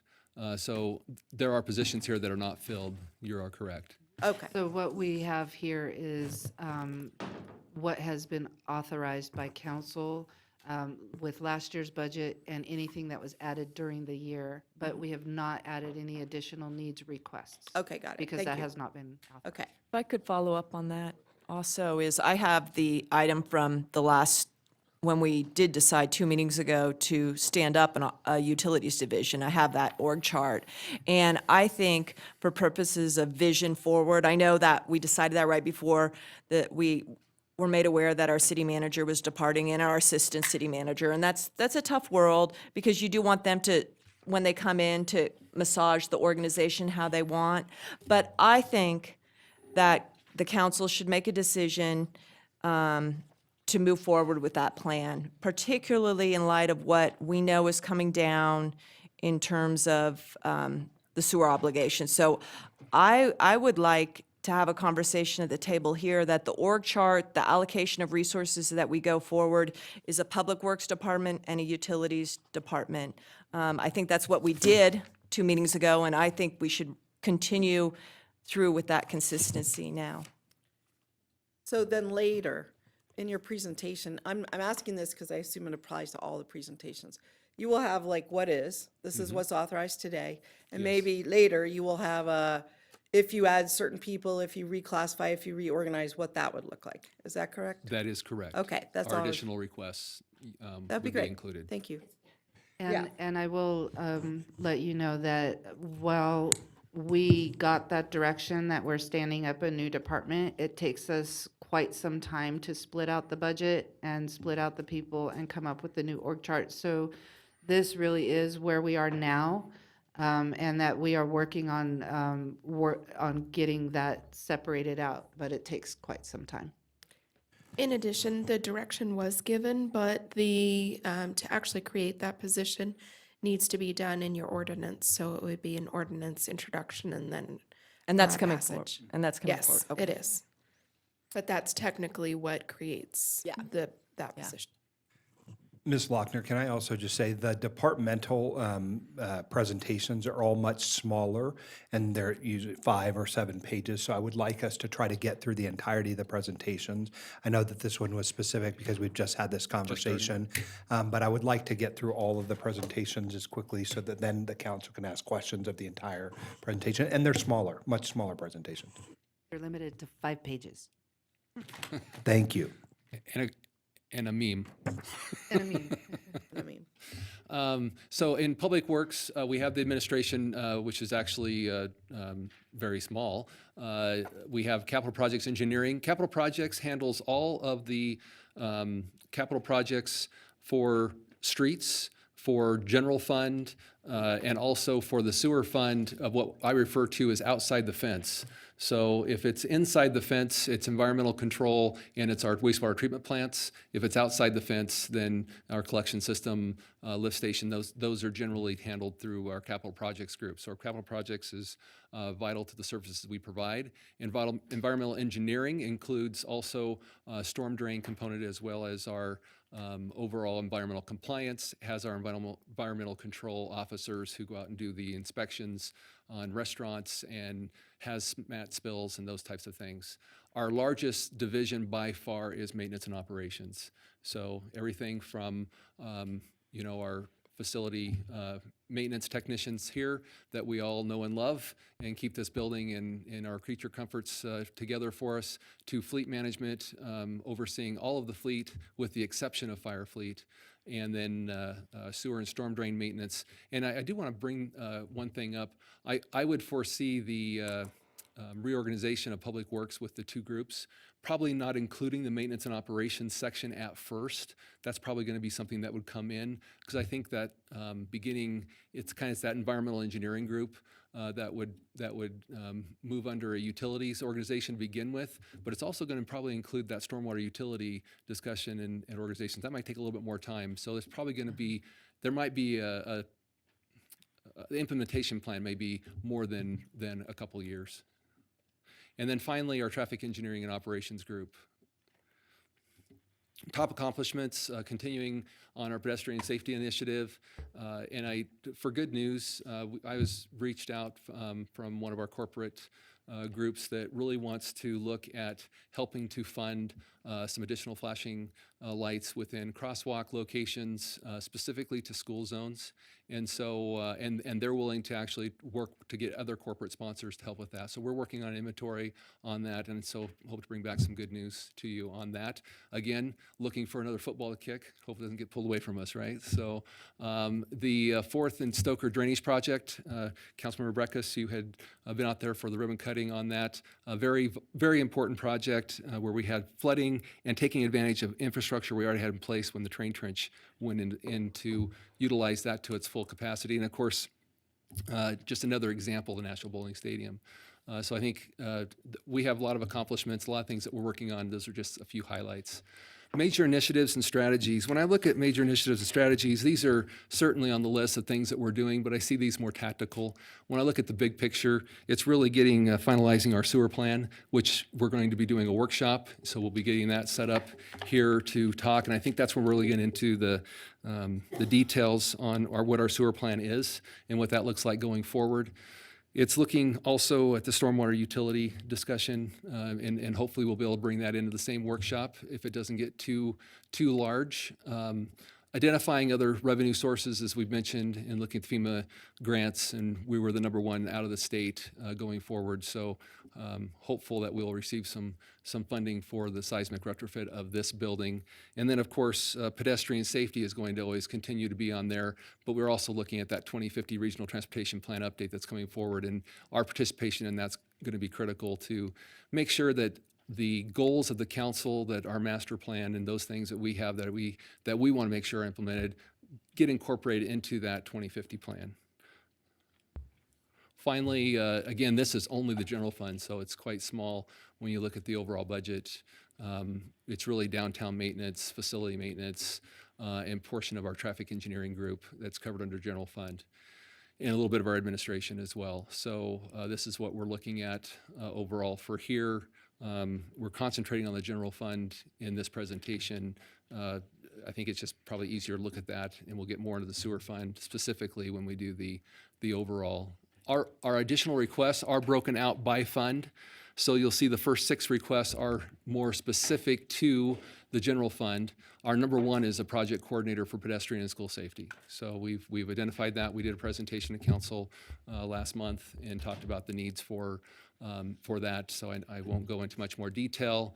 We just have a few things. I mean, we get down pretty small in our ask because the need is there. We're looking at some of our public spaces and what we can do to try to improve those, and so we have some of these landscape materials just trying to go in and to keep the weeds from growing up, but also allow us to make it look better, function better for us.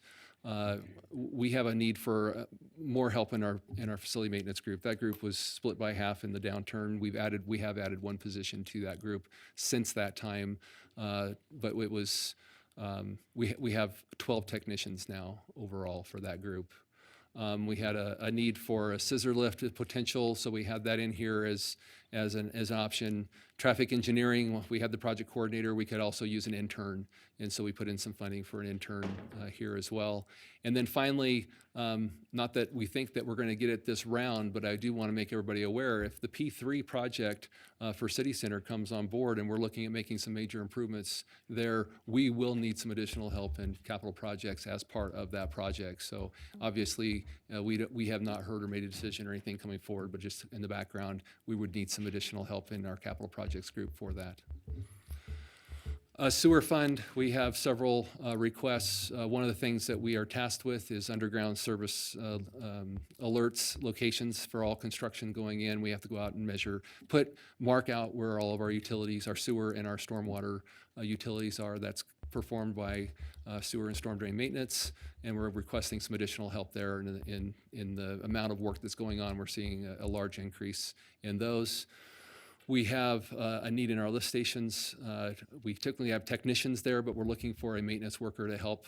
Sometimes we don't need to have 2 technicians up there, but it would be helpful if we had another set of hands to help the technician with the work that's needed. And I don't know that I need to go through all these different items specifically unless you want me to.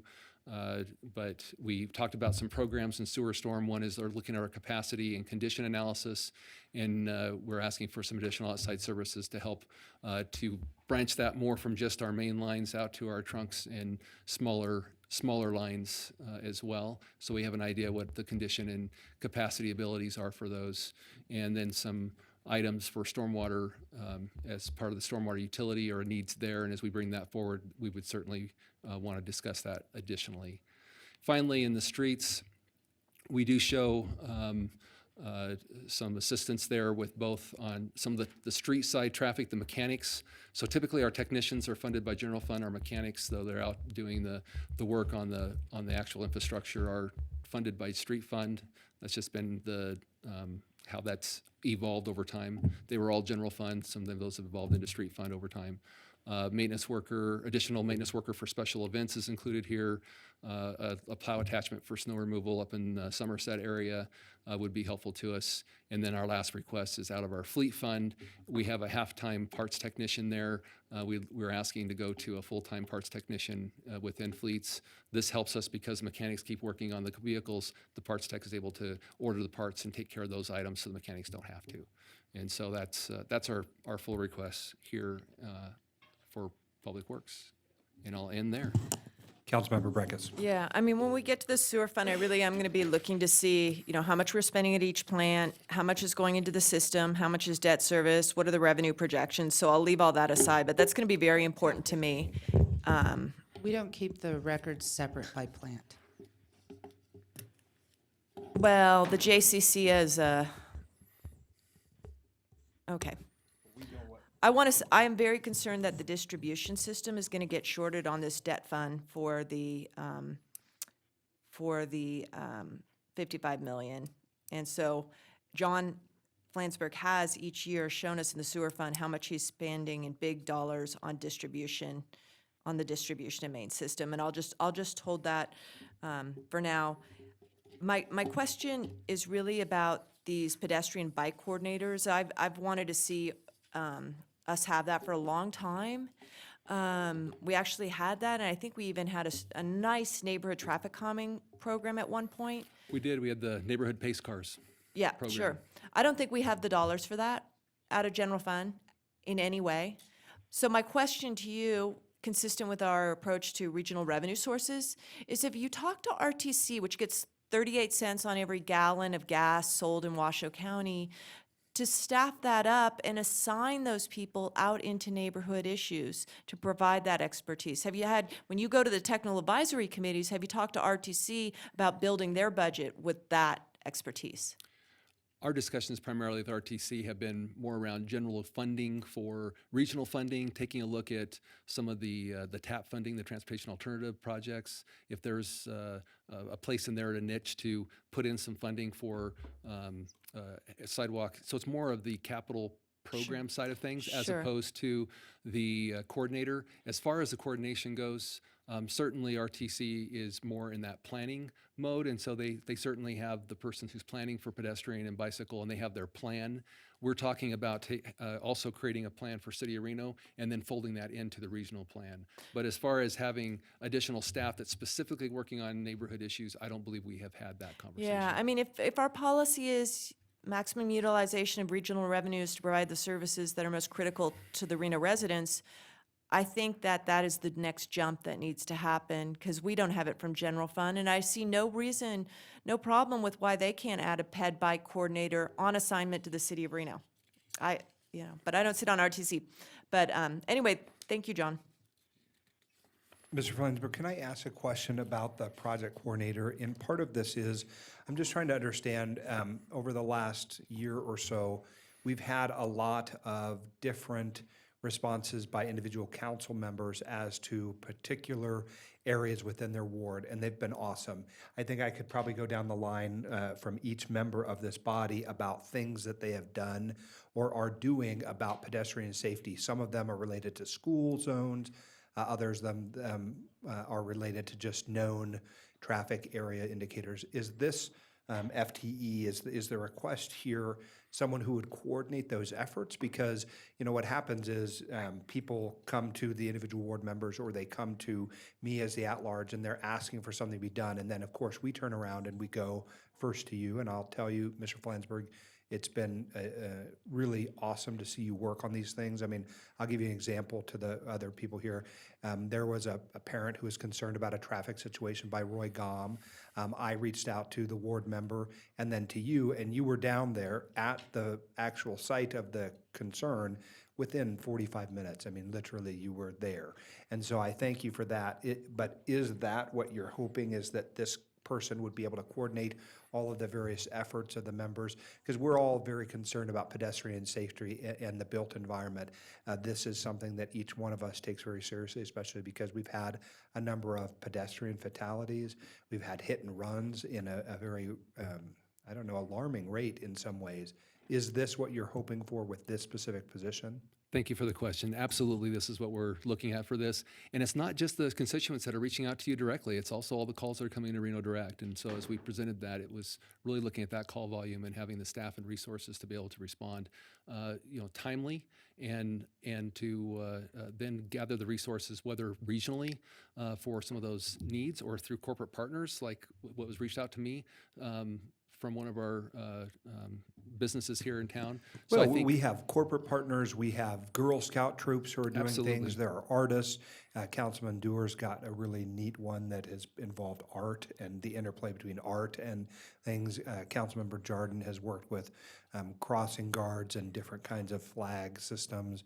I think we were at one at Renown a couple of months ago. Councilman Delgado and the employees at Renown really were the squeaky wheel to get that there.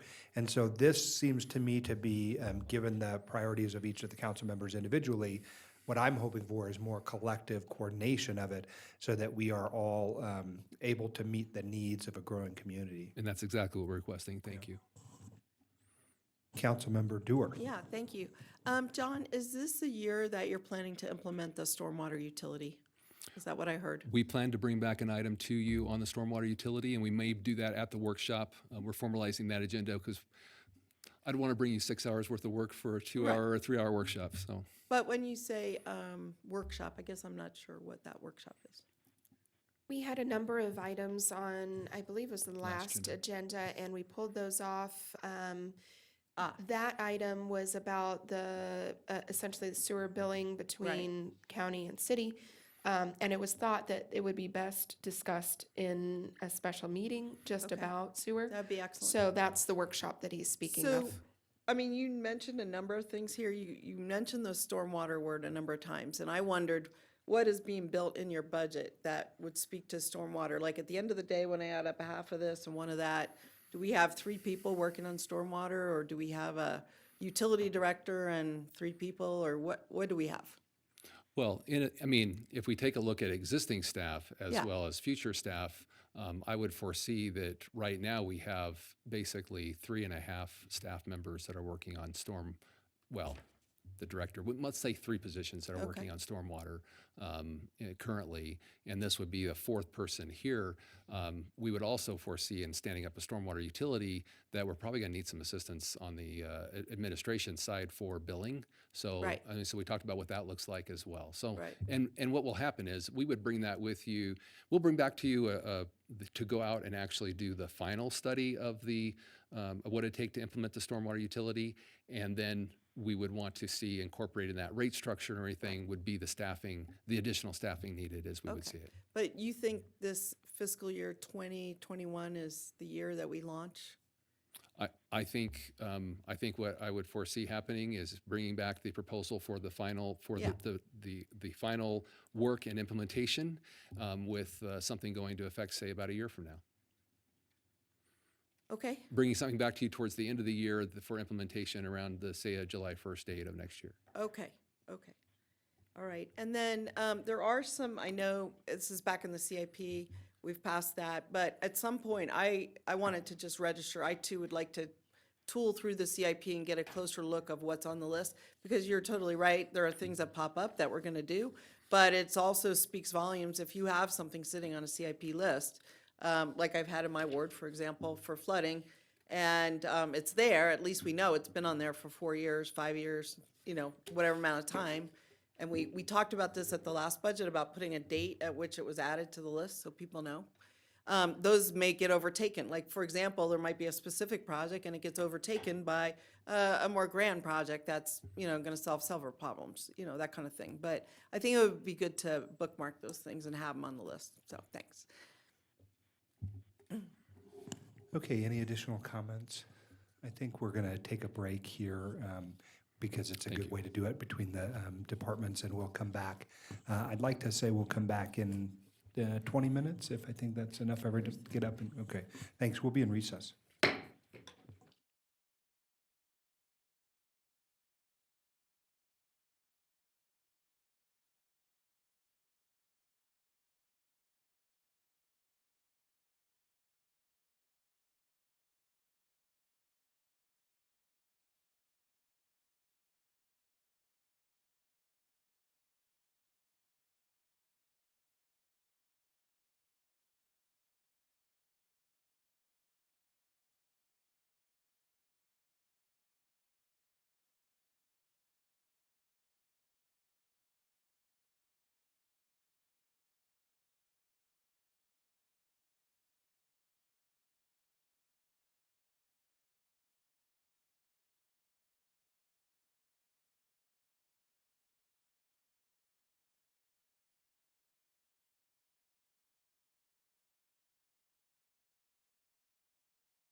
I'll take that.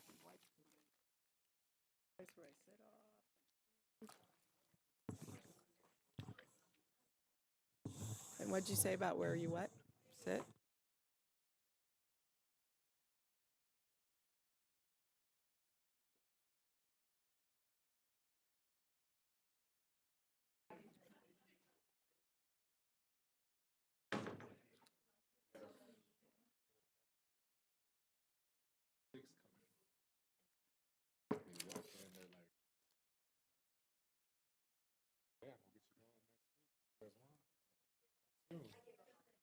See us, we could do our vaccines here.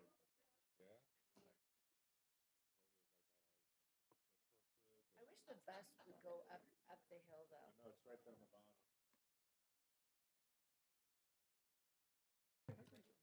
You doing all right? He got super sick too. Oh, he did? Yeah, he's about 2 days behind me. Yeah. No, but he came out and, holding down the fort. We got the dogs, there's a lot to it. But he's definitely sick. We're going to get back on track here. I know that our next department is Public Safety Dispatch. Ms. Lochner, can you set the table for us? Sure. So our next department is Public Safety Dispatch, and Dina Moore is here to talk about their budget. Thank you. I did want to make one mention. Public Safety Dispatch has been consolidated in the police department, so going forward, we will be presenting them as one department, but we're still in the process of combining that. So for purposes of this presentation, we are still showing them as two different departments, but they will be combined. Good afternoon, Acting Manager Dina Moore. We'll talk about dispatch. We currently have 56 FTEs. Not all the positions are full. We are fully staffed on supervisors, and we have 6 open positions for dispatchers. So we are in the hiring process. We have several in backgrounds that look promising. Right now we have 38 dispatchers. Of those 38, 33 are fully certified, meaning that they work independently. 5 are trainees, meaning they're doubled up in their learning. So when they're in the training process, they don't cover the same volume that your fully certified public safety dispatchers do. To put that into some perspective for you, last year we received 475,000 phone calls. That means of the fully certified employees, they took 14,000 calls apiece last year. So from those calls for service, they generate a call for service for the police department or the fire department. Now the radio operator touches it. So when you add up all the numbers for how many police calls we entered, fire calls, how many were dispatched, how many calls came from the field, officers will find things in the field and they'll tell dispatch they're out on whatever type of incident it is. At the end of that year, our dispatchers touched 1.5 million incidents of everything that goes on.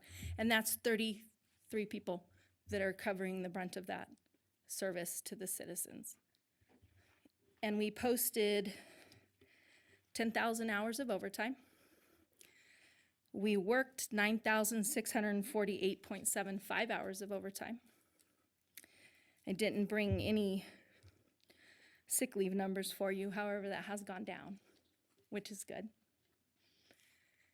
So as you see, like I said, the brunt of the work is the call taking and the dispatching. We're constantly training. If they're not in training, we're always doing some form of retraining for our current employees because standards change within the industry and we have to keep up with that. There will be requests that come from the fire department or the police department on something that they're changing that may affect the way that we do our jobs. So we have meetings with them all the time to do that. The records maintenance is just relative to dispatch, not police records. So we're dealing with what goes into the CAD and the recordings. The public records requests are coming to us out of GovQA through the city clerk's office. But then we also have internal requests for the fire department and the police department. They'll want recordings for investigations they're doing or even trainings. And we have a supervisor assigned just to do that and take care of anything in our division that plugs in.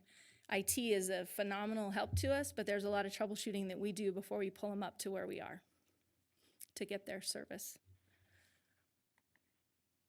So last year, we streamlined our quality assurance program, which is where we're verifying that when that 911 operator answers that phone, they're meeting all the standards for getting all the information and providing the best service they can to whoever's on the other side of the phone. Also for the radio.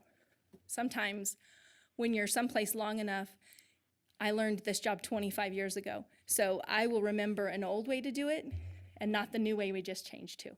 So the quality assurance gives us that opportunity to make sure that they're advancing with not only technology, but procedures. And then we participated regionally with community organizations and events to try to enhance some awareness. There's not a lot of people that truly understand what happens in a 911 center and what we do. And then initiated some training and planning for peer support, which has become a big thing.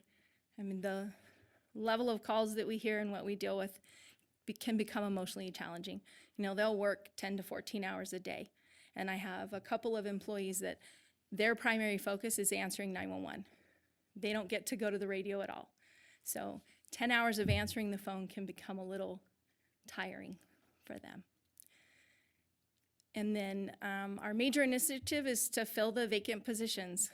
We had some people leave that were unexpected. They weren't retirements or promotions, just something in their life and they had to go. That's how we've ended up with 6 openings. We do have 2 retirements coming up within the next 12 months, and then there'll be a little bit of a break. We won't have any more retirements. The overtime right now, that's actually a reduced number. Even though it sounds big, it's not as big as what we've had in the past.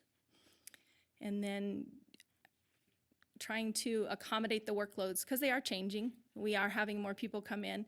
When we have special events, our workloads increase, just like the workloads for the police department and the fire department, because we're there to support them. So there's a picture of our financial summary and our budget. As you can see, the majority of it is spent on salaries. And what we're requesting is to have 5 additional dispatchers and a supervisor. Right now I have 9 supervisors, 6 cover the operations floor. They are supervising anywhere from 7 to 8 employees, which is in some cases exceeding span of control. And to bring more in would be helpful. Once our trainees are done, we will be at that point where we do exceed. And then with the radio operators, adding more staffing would allow us to open up another frequency and reduce how many officers they're dealing with at one time. Depending on time of day and weekday, one radio operator can be responsible for up to 100 officers at one time. They don't usually all talk to us, which is a good thing because that would be a lot.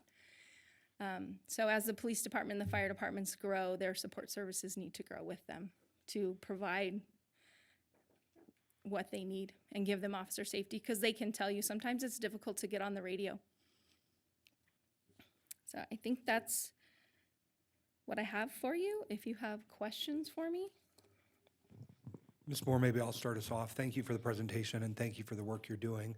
I want to start out by asking, or maybe it's more you and I having a conversation, but the peer-to-peer support, I'm certainly very interested in that. I understand the job is incredibly emotionally challenging and taxing, and it worries me that when you also are asking people to do all that overtime, that we're really making it even worse. So I want to figure out our overtime number that you said is smaller now than it's been historically, but it's still a large number. If we don't, what's the dollar amount of the overtime? Do you have a rough guesstimate? I don't have a rough estimate on the dollar amount for the overtime. I just had the hours. And that how many we- hours was it? We paid out 9,648 hours. I guess ultimately for me, I would rather have us adding additional persons, FTEs, than paying the overtime, in part because it it skews what is the real budget for your department without adding the bodies necessary to do the work. And so I'd like to know that as a function of our ability to move forward on any particular department. What is the cost of that overtime? Because I'm guessing that if we took the cost of the overtime, it would be some kind of delta to these FTEs. It would eliminate because it looks like a big budget shock, but I'm not sure it really is because I don't know what the overtime cost would be. And ultimately, I want to support your department because I think it's about supporting our employees and their mental health and well-being, certainly important to me. And also, as you move over, and Ms. Lochner, maybe you can answer this, as you move over and become under the same department as the police chief, maybe there is also a way for us to understand the way that it impacts the budget adversely as a larger portion of the police budget, right? I mean, because they have overtime needs too. I don't think you can eliminate overtime. Overtime is a condition of employment. It is part of what happens, but perhaps it will be seen in a broader budget context if it's done in that way in the future. Chief Soto gave me the number to Oh. date. It's $315,059.13. Yeah, and so if you take that number and you lay that against the 560 that's on this as an ask, and I get that it's just an ask, you start understanding that it's really about we need more people. Correct. Let me ask this question. Where do we get the more people from? How are you going, because it's not, it requires a specialized person, a person who has the fortitude to do it. How do you find more people for your department? You know, we do advertisements for it, and one of the things that we have said before, when people apply to be a firefighter or a police officer, they know what type of job they're applying to do. When they apply to be a dispatcher, they don't know. And so we struggle to educate them, and one of the things we do with applicants and even people who are interested, we encourage them to come to dispatch and sit with us. Come spend 4 hours with us and see what we do. Now, my people are so amazing that they make it look easy. So they don't always get the full spectrum of how hard and the job can be. But all it takes is one rough phone call, and a lot of people make their decision based on that. We had a applicant who had been a nurse for many, many years. She came and sat with us, and she said, I can't do this. I can be a nurse and take care of people in the hospital, but I can't listen to what I'm going to hear on the phone and know that I can take the information and send the resources, but other than that, I'm not actually, there's no tactile helping there. So it's a challenge to find the people. And you can find the people that are interested, but sometimes they simply can't pass the background check to do it because ours is very similar to what the police officers go through because of what we're exposed to. And so that I understand, Madam Manager, is that it's just all civil service related? I mean, they're going through the same process? Okay. The one thing I do want to add, as far as their overtime, what they have been funding a good portion of that through salary savings because they do have turnover. This is another area similar to the other safety services where we have not adequately funded the budget. They've managed to make it work, but for how long can that really happen if you're not hampering the operation? When they're fully staffed, they don't have the money for overtime. And so we want to make, again, this is an area where we do have some issues with the structure of their budget. Well, Ms. Moore, can we go back to the slide previous then? Because I'm not sure I understand that, Ms. Lochner. If you look at this and the budget to actual, the nexus is not the overtime, but there must be some tie to the vacancies that are created. So as I understand it, there were 6 vacancies. Correct. So not only are we not paying the vacancies, but we are in addition. We're using that money from the vacancies to cover overtime for people. So that's why we budget as if they were fully staffed. So when they are not staffed, they do have that luxury of having some money to push to overtime because they still have to get the same work done. If they are fully staffed, they still are going to have overtime, like you said. And this is an area where that department has struggled to make to maintain their budget. They're very good at it. They're very diligent about it. But they do struggle in that area of overtime. If we were fully staffed, so the 6 vacancies that are currently vacant were fully staffed, you are saying that in addition to those 6, you also require the additional 5 FTEs in order to run your department more effectively? Correct. And our staffing will go up and down based on season. So we're in what we consider our winter season right now.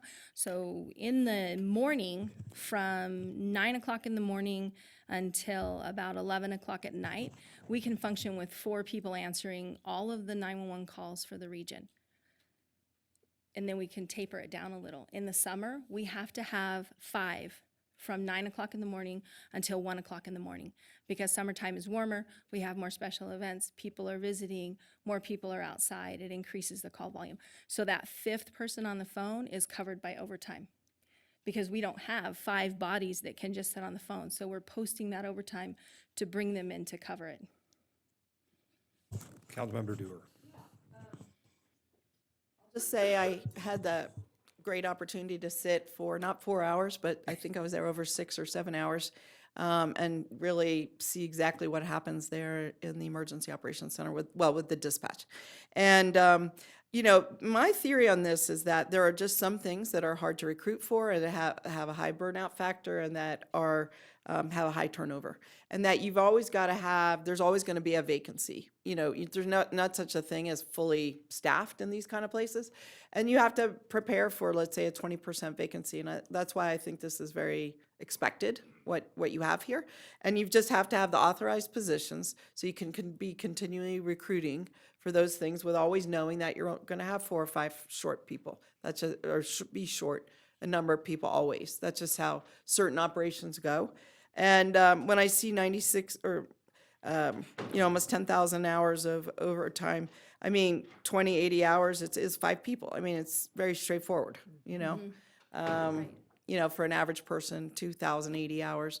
And then you mentioned already the seasonality of it, that there's some times that are higher demand. So no matter what you do, you're always going to have some overtime, Right. you know? Right now, for someone to take vacation, we have to backfill them. Right. If it happens to be during hours where we have a trainee that can be split, which we try not to do because that delays them, we can do that. But we don't get just to leave it on the desk and walk away. There has to Well, be somebody there. That's what I was going to say too, is that you have people out sick, you have people on vacation in order to maintain these jobs. And that means in any normal department, they're usually going to have 20% of their people out at any one time. It's just, Right. you know, I've did this for 25 years. I mean, that's just what you base it on. In your particular field, it's even more stressful, more difficult to recruit.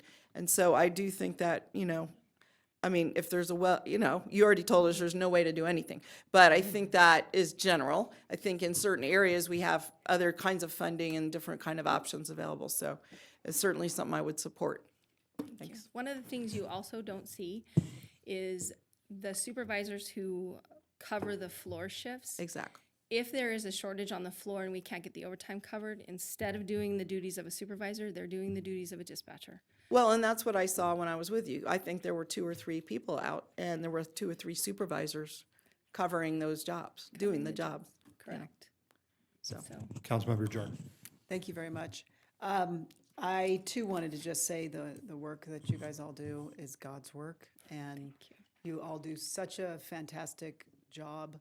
And you're right, you're kind of the unsung heroes behind the scenes, but you're the first one on somebody's likely worst day.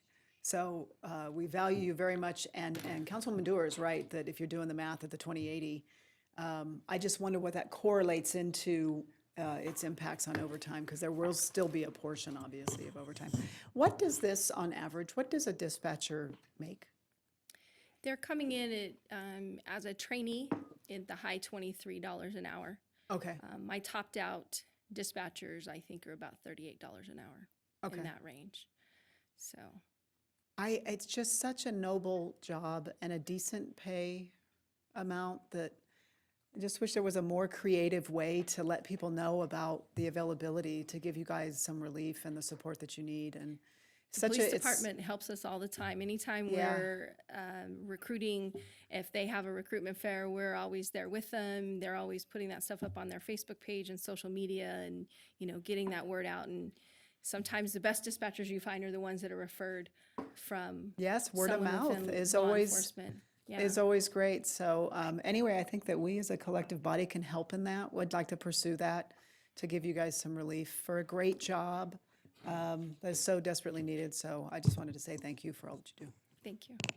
Councilmember Breckus. Yeah, I've always felt that dispatch is the hardest job in a city, and I've worked for 3, and it's always the biggest challenge for recruitment. That was a question, is how much our chiefs help you with that, because if people have an interest in public safety, they may not be aware that this is the route also for them to go. And I actually have a semi-family member who is becoming a dispatch right now at a Texas jurisdiction, a recent college graduate in criminal justice. And I'm going to be very interested to hear a little bit about that experience, because I've met so many people mid-career and seasoned and retirees, but I've never had a sense of, how, who comes and how you get them and where I guess it's just all over the place, isn't it? My best friend is the one who referred me to the job. And she said, I think you'd do great at this. Go apply. Uh-huh. And she has since retired out of law enforcement. I'm still here. So she was a police she was officer a Reno herself? police officer, Yeah. yes. Okay, great. Yep. Okay, if there are no additional questions, Ms. Lochner, did you want to add something? No, I think we're good. Okay, thank So- you, Ms. Moore, appreciate it. Thank you. Thank you very much. Our next Chief Soto. department is the police department, and Chief Soto is here to present their information.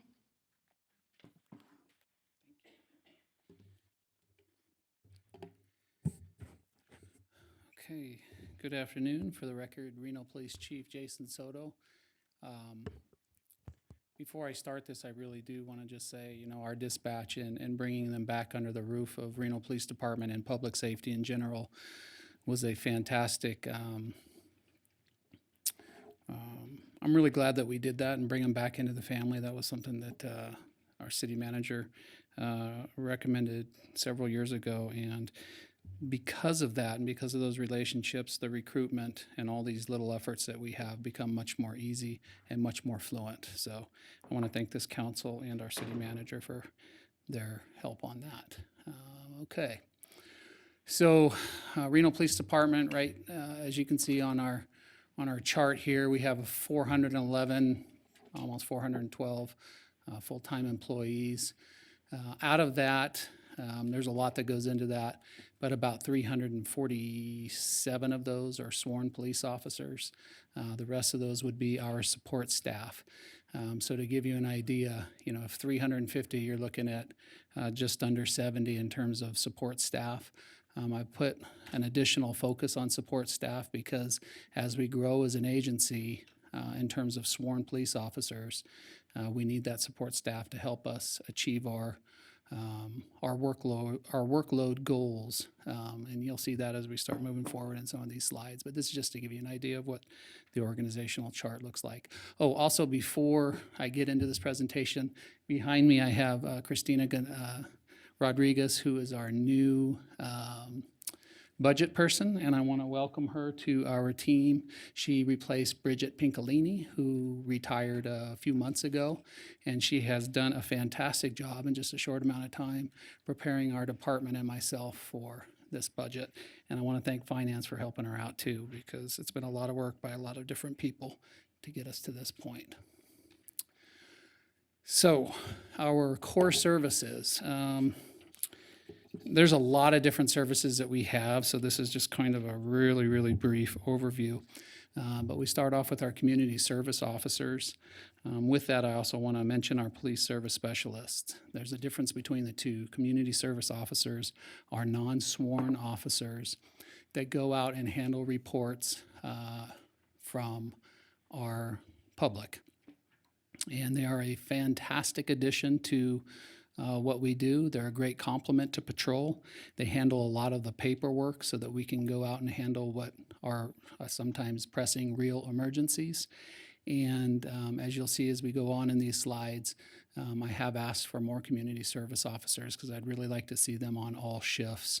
They're about half the, maybe not quite half the cost of a police officer, but about half the cost, and we're getting as much work in terms of paperwork and reports done probably more, because that's their primary focus and goal. Police service specialists that I mentioned are our front desk. That's our front desk team, and they do a fantastic job again on all of our walk-in reports, which are extremely extensive, and then all of our online reports, they handle those as well. Of course, our primary goal is crime prevention. That would be really our entire department.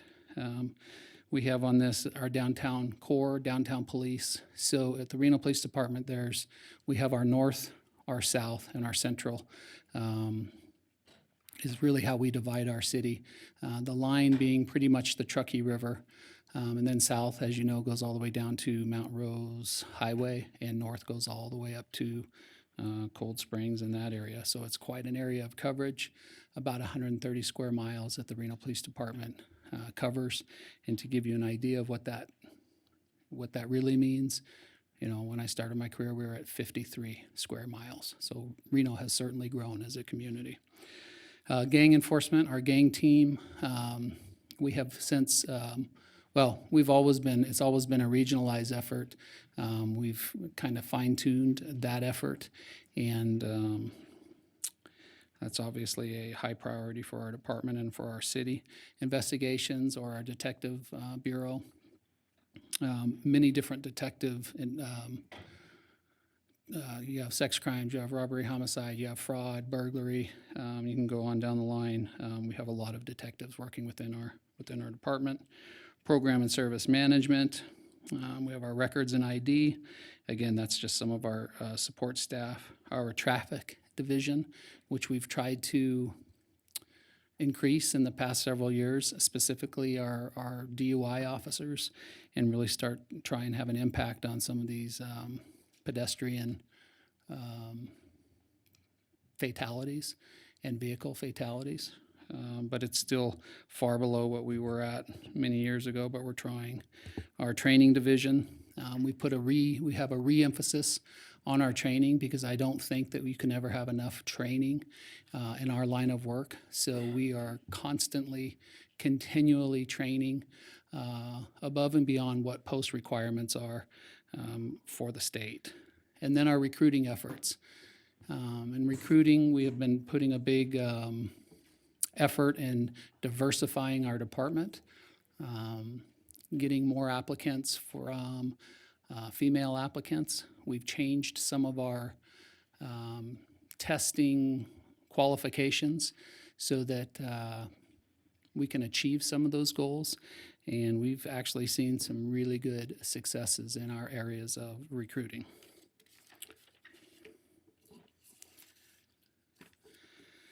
For our top accomplishments, one was securing a location for the new Public Safety Center. It's no secret to anybody, and I'm sure in these chambers, where we're at is outdated, and it's simply we're out of space in our current location. I've said it many times, but it was built in 1947. Initially, it was built for less than 50 employees. Now we have, as you saw, over 400, and space is just, there is no more space. So we got a good location, we think, in terms of location for a public safety center.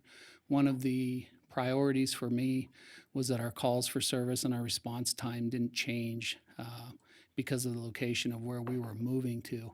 And we believe that with that location, our response time will be as good, if not better, in terms of the services that we deliver to our community. We also listed in our top accomplishments our gun initiative success in the areas of firearms recovered and a 40% reduction in violent crimes involving a firearm. This has been a passion of mine because there was areas for improvement in firearms that were used in the act of felonies and the act of committing crimes. And we really took a hard look at how we were going to address this. This is one of the areas where we received a federal grant in the amount of nearly $1 million. We created the Reno Gun Initiative. We regionalized with every single partner that we can, both federal and local. And we really started looking at getting some of these illegal firearms off of our street and out of criminals' hands. And we've seen a huge success, such a success that we've been sharing our initiative with other cities around our nation or our country to try and give them an idea as to how we've achieved some of that success. Major initiatives and strategies, as you see on here, community action and outreach, addition of the Safe and Clean program. Action outreach is really that group within our department that whenever any of you have an issue or a concern or a problem within a certain geographical area within our city, we usually put our CAO team out on it. And they take a look at at whatever that issue might be, and we try and find ways to eliminate that issue. Where you see the progress on homelessness is a huge priority for everybody in this region. We've added additional resources to that on the police side, and I think we've done a good job at giving all of you some awareness as to how we're really going to be successful when it comes to homeless. It's not going to be just a police issue. It's a region-wide issue. I think we need cooperation from our county partners, our Sparks partners, and different departments within our city to really have an impact on this challenge that we face when it comes to homelessness. Departmental reorganization at the divisional level.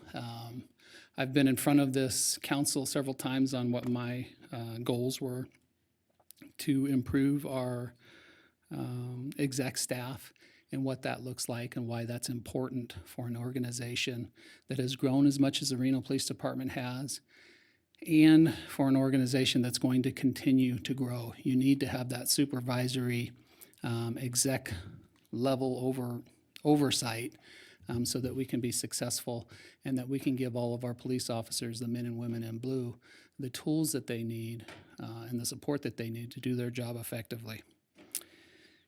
And then finally, another huge initiative, heavy lift for the Reno Police Department is finalizing and preparing the relocation to the new Public Safety Center. It's a logistical monster to move a police agency, a department, from one location to another, especially when you're talking about an agency that's been in the same location for almost 75, 80 years. There's a lot of work and a lot that goes into that. So we've got a great team that's been working on it. The city, Carrie and her team have been fantastic on helping us understand how we can achieve some of those logistical pieces.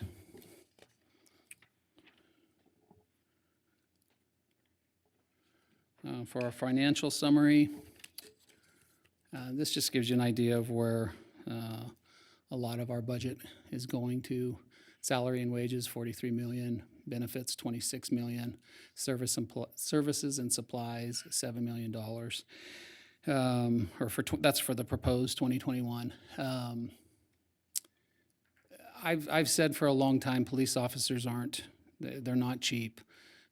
It's expensive, but it's also one of those jobs that is, in my humble opinion, the most challenging job that anybody really can accept outside of military, just because of what comes along with what we do on a daily basis for a living. And we want to make sure that we remain competitive when it comes to salary and benefits, because we want to be able to recruit the best of the best. And I think that reflects in how your police department is viewed by our community at large. The men and women of the Reno Police Department do a fantastic job of keeping that relationship whole and having trust and legitimacy throughout. So for our requests, we have a lot of requests on here. Starting off with 2 teams of 6 police officers and a supervisor. Reno is growing at a rate that sometimes causes me some concern. Anywhere you look, if you drive from the north side of town to the south side of town and you take anything but the freeway, if you take any other thoroughfare, you're going to see buildings and growth. in all of those buildings, whether they be apartments or homes or businesses, they all generate a need from our community. And some of that need is, or a large portion of that need is going to be rests on the shoulders of the men and women in blue. And that's why I ask for more police officers. I see that growth, I feel that growth. My department feels that growth, and I know it's challenging and I know it's expensive. But we're not, we really are the biggest little city. I also have a lieutenant on here. The lieutenant is very high in priority because it's something that I need to achieve. One of the last two pieces I'm looking for on this this reorg, and especially with the executive level. That lieutenant right now, in order to achieve what we achieved with our commanders and our structure, we are now 4 lieutenants that have overwatch of our city. That should be 5 right now. So our 4 lieutenants are carrying the work of an additional lieutenant, and it would be a huge relief if I could realize that 1 lieutenant position. 2 PA1 positions, those are both support staff positions. They handle all the back-end work that we create as sworn personnel, as well as the OA1. It looks like we have 1 office assistant, 1 transcriber. I have 4 community service officers. Those are the officers I spoke to at the beginning of this presentation. What I would like to do with community service officers is I would like to have them on both sides of the shift during all shifts.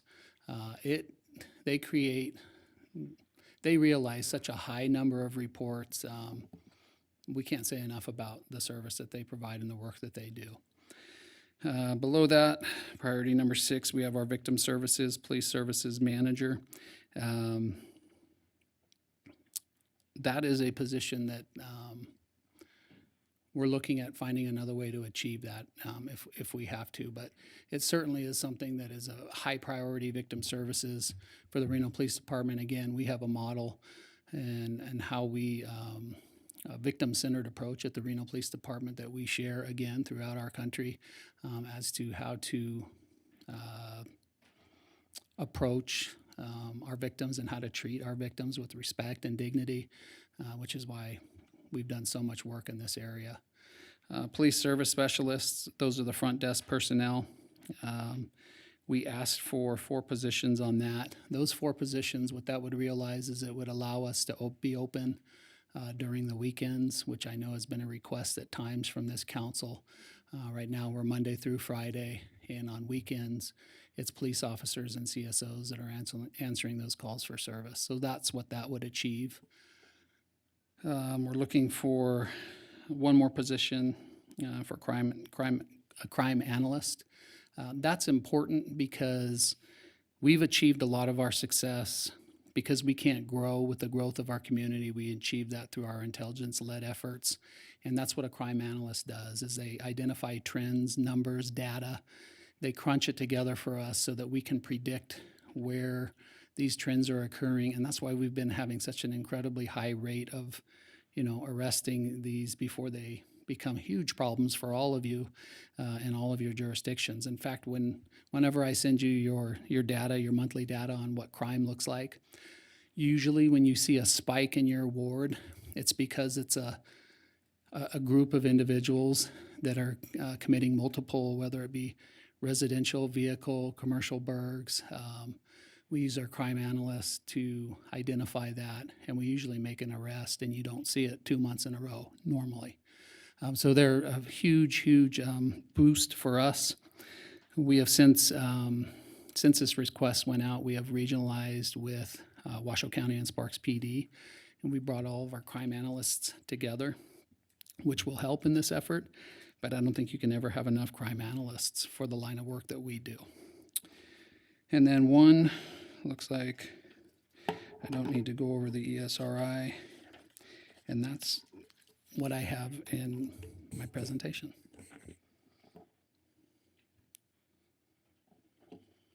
Okay, Okay, Chief Soto, I want to thank you for the work that went into this, along with your team, who I think is excellent in all regards. I want to understand something about your budget and the prior public safety dispatch budget, because in the future, they'll go together. And my concern there is simply that you've identified, 28 FTEs, and public safety dispatch identified 6. And so in a combined budget, then we're talking about 34 potential FTEs. How are you going to be able to navigate, building a budget that's equitable for both departments? I mean, I think it seems to be a challenge. So I'm just trying to understand what the event horizon looks like for us in that regard. I think that when we combine the two, I think that dispatch probably will be better served because I think we have some abilities and some personnel that we could simply lend to them, like we do with other departments throughout this entire city. We don't, although we're all Reno Police employees, City of Reno employees, we work through a plethora of different departments. So I think that dispatch would be helped a little bit in that sense. For us,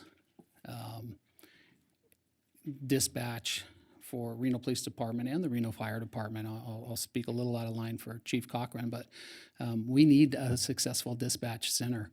I mean, they are essential in terms of our officer safety, our calls for service, routing it. So we need to make sure that they're successful.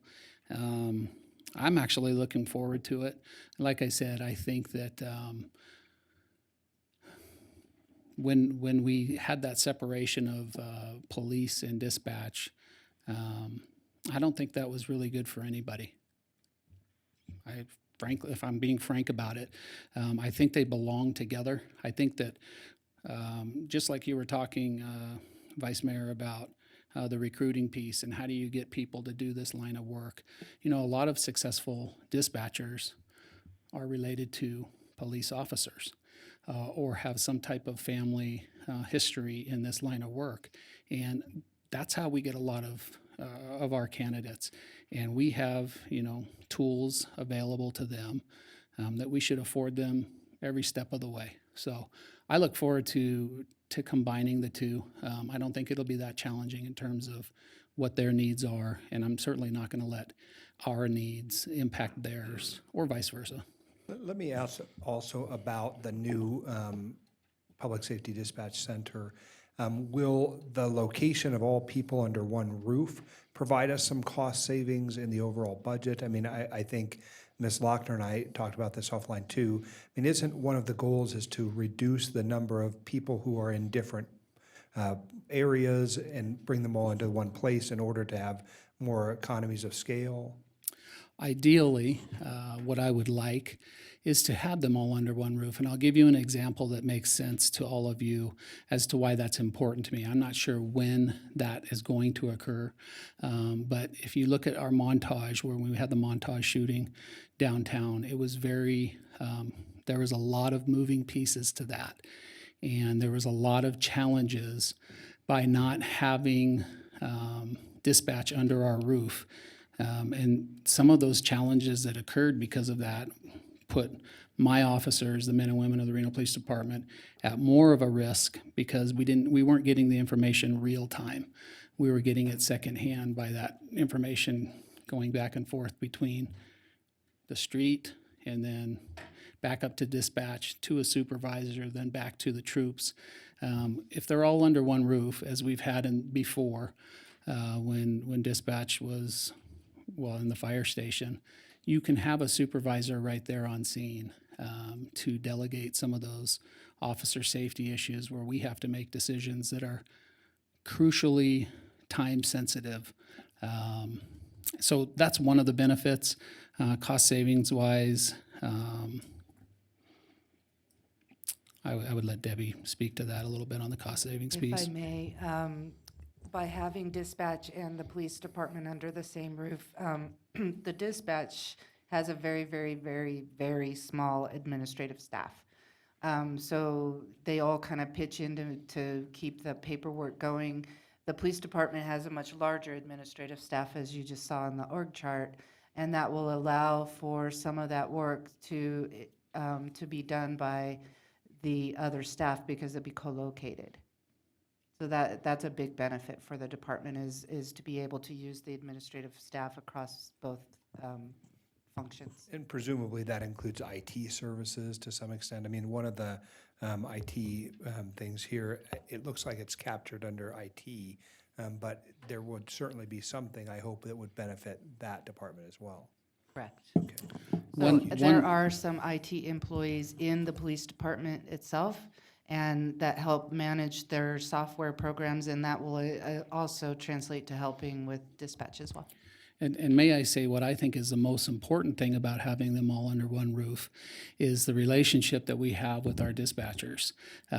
Being able to recognize them by face, hear them by voice, it just creates a completely different environment. And as was stated earlier, this is not an easy job, both for our sworn, our support staff, and our dispatch. When you bring them together, I just think it boosts the family feel that we have. Okay, Councilmember Breckus, I see you're up, but I think we have a couple of council members who also, their lights are not working, so we'll start here and then come back to you. Yeah. You know, I did not know that dispatch was going to move into the police station. When did that come up? It came, well, so it was a phased, remember when we initially presented it, it was a phased aspect of dispatch. And we certainly have space in the new building. One of the easy pieces of dispatch, first of all, by NRS, you have to have 2 EOCs. You're supposed to have 2 dispatch centers and by law.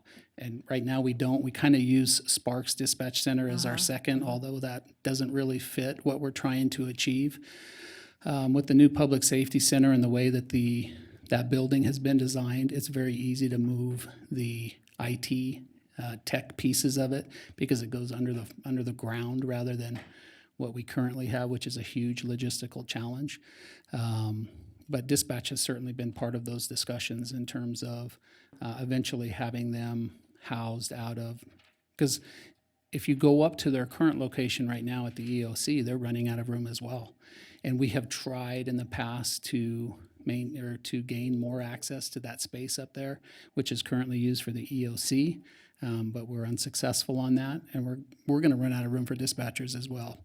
So this is like a, I guess you can push it out as far as you wanted to push it out, but at some point, space is going to be an issue. I guess my question is one, because there was regional expenditure on that, and we went in not that long ago, so we're evacuating out of a... No, we're not.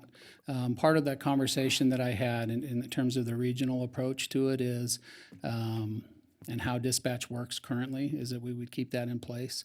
And we do have space mapped out for our county, just like we do in any other regional cooperation that we have with Washoe County in terms of space and office space and dispatch space and things of that nature. But we just had that meeting, about with the fire, and dispatch was a big part of it with the REMSA and the fire, and that's part of the puzzle too. We're talking about the same dispatchers, right? It is part of the puzzle, and I think that we could achieve all of that in the future. Now, that is not immediate, and we understand that there's a lot of moving parts to Okay, so dispatch. not this FY. Correct.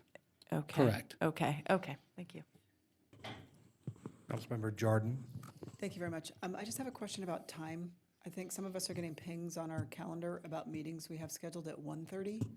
And I don't know, we're not going to even get through this one by 1:30, much less anything else. So I don't know what we're going to do.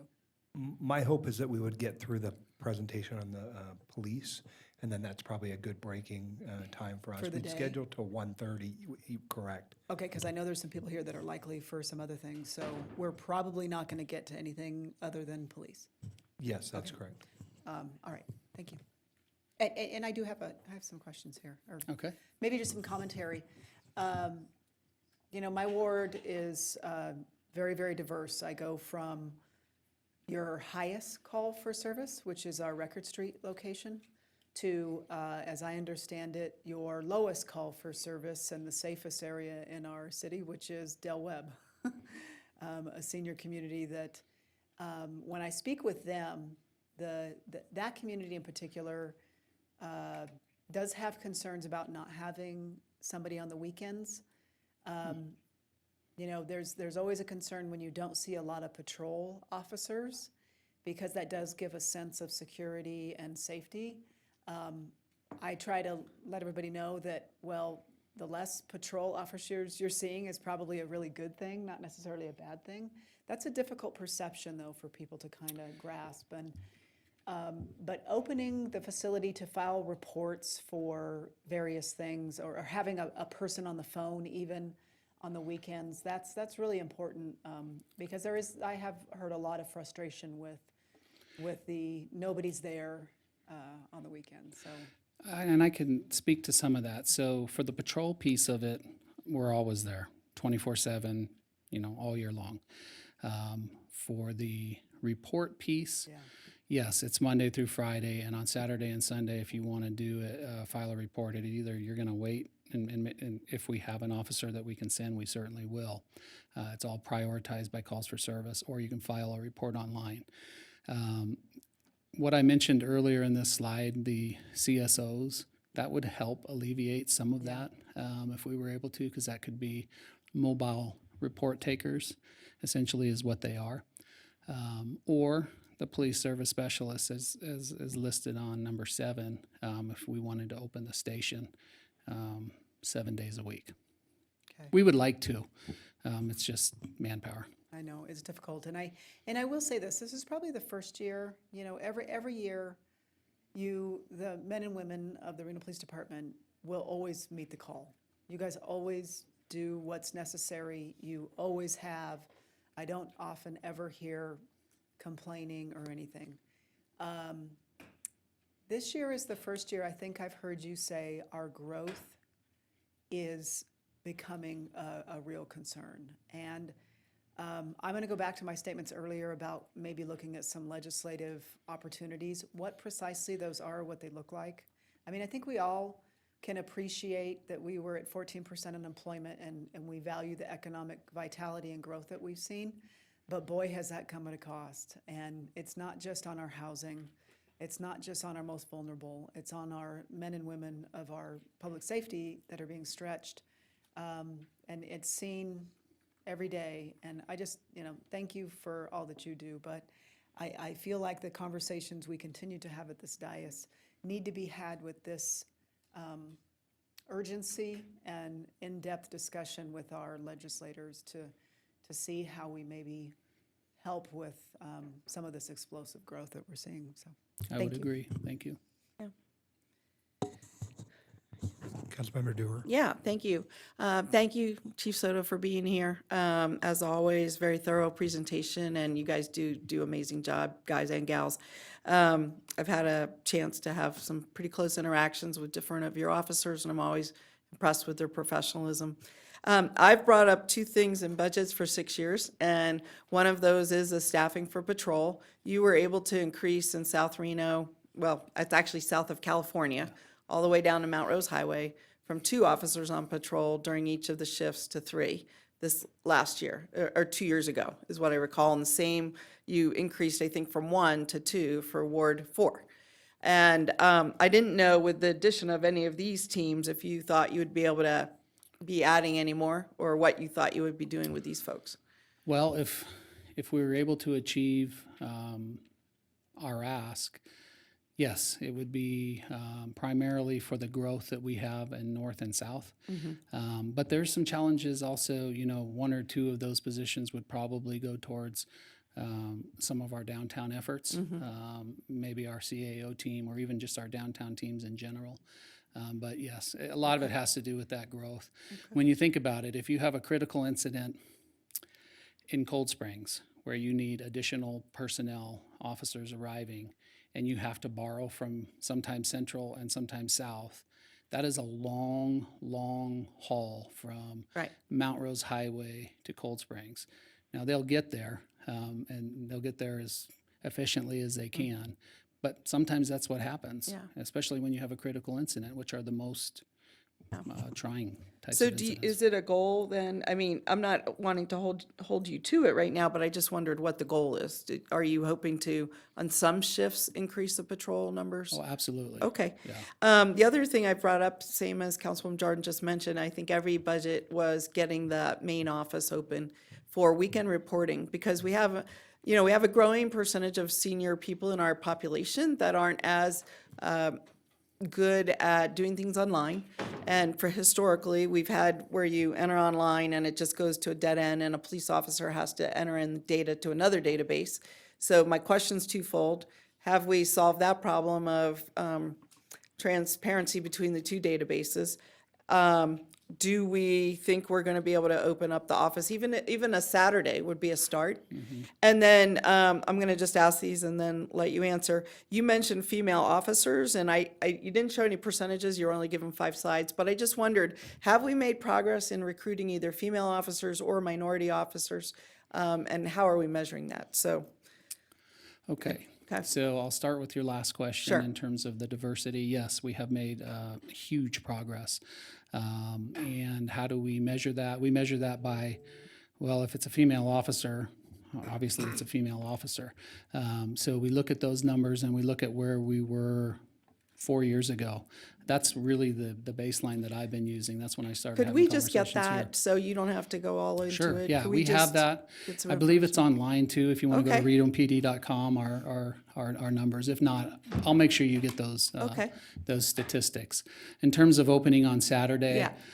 So every month when I give you those statistics for your ward-specific crimes, in there on one side of that should be the reports that are walk-in reports that come into the station. And that's a really high number. So to answer your question now, no, not with the staffing that we have. There's no way we could do that.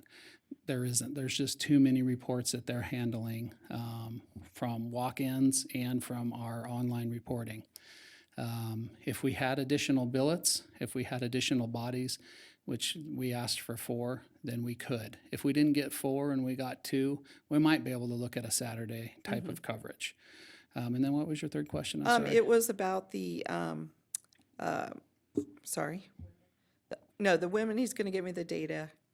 We talked about the staffing. I had 2 others. One was just, I didn't say this, but what was the timing of moving into the new police station? And the other was about the SAVE officers. Do they just work 8 to 5 or can they work a more expanded shift?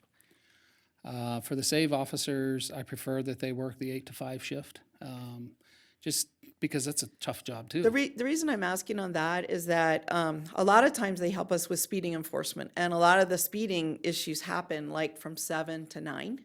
And that's when I wish they could work that extra hour, either morning or afternoon, so that they could be even more effective. If they go and set up at 10, that's not usually when the people are speeding going to work, so it's just something to think about. So yeah, for the SAVE, a big part of the SAVE too is our supervisory oversight that we have of them, and we need to make sure that obviously that they're safe.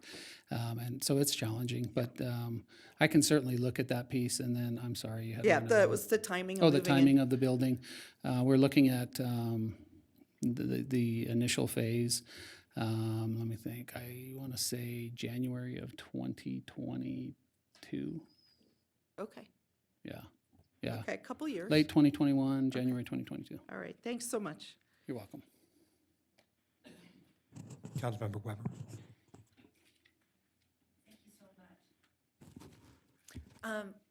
I've had the opportunity, and I don't know if it's even an opportunity, but we all know what we're dealing with the homeless. And that whole community, in talking with the police officers that I've had the opportunity to speak with, their concerns are, and I don't even know if they called it a concern, it was me asking them. It seems to me that you have to almost be a mental health officer, a mental health person when you're dealing with what we're dealing with homelessness. And so I think that it's so important that no longer are you just police officers, you're doing many other things to help our community and to help those folks. Yeah, we wear a lot of different hats, and we're trying to do a better job of finding resources for those that are less fortunate. And we've had some real successes in that. We found some clinics and some doctors and some persons that have stepped forward to at least take those initial steps, but we have a long way to go. And it is a huge challenge for us.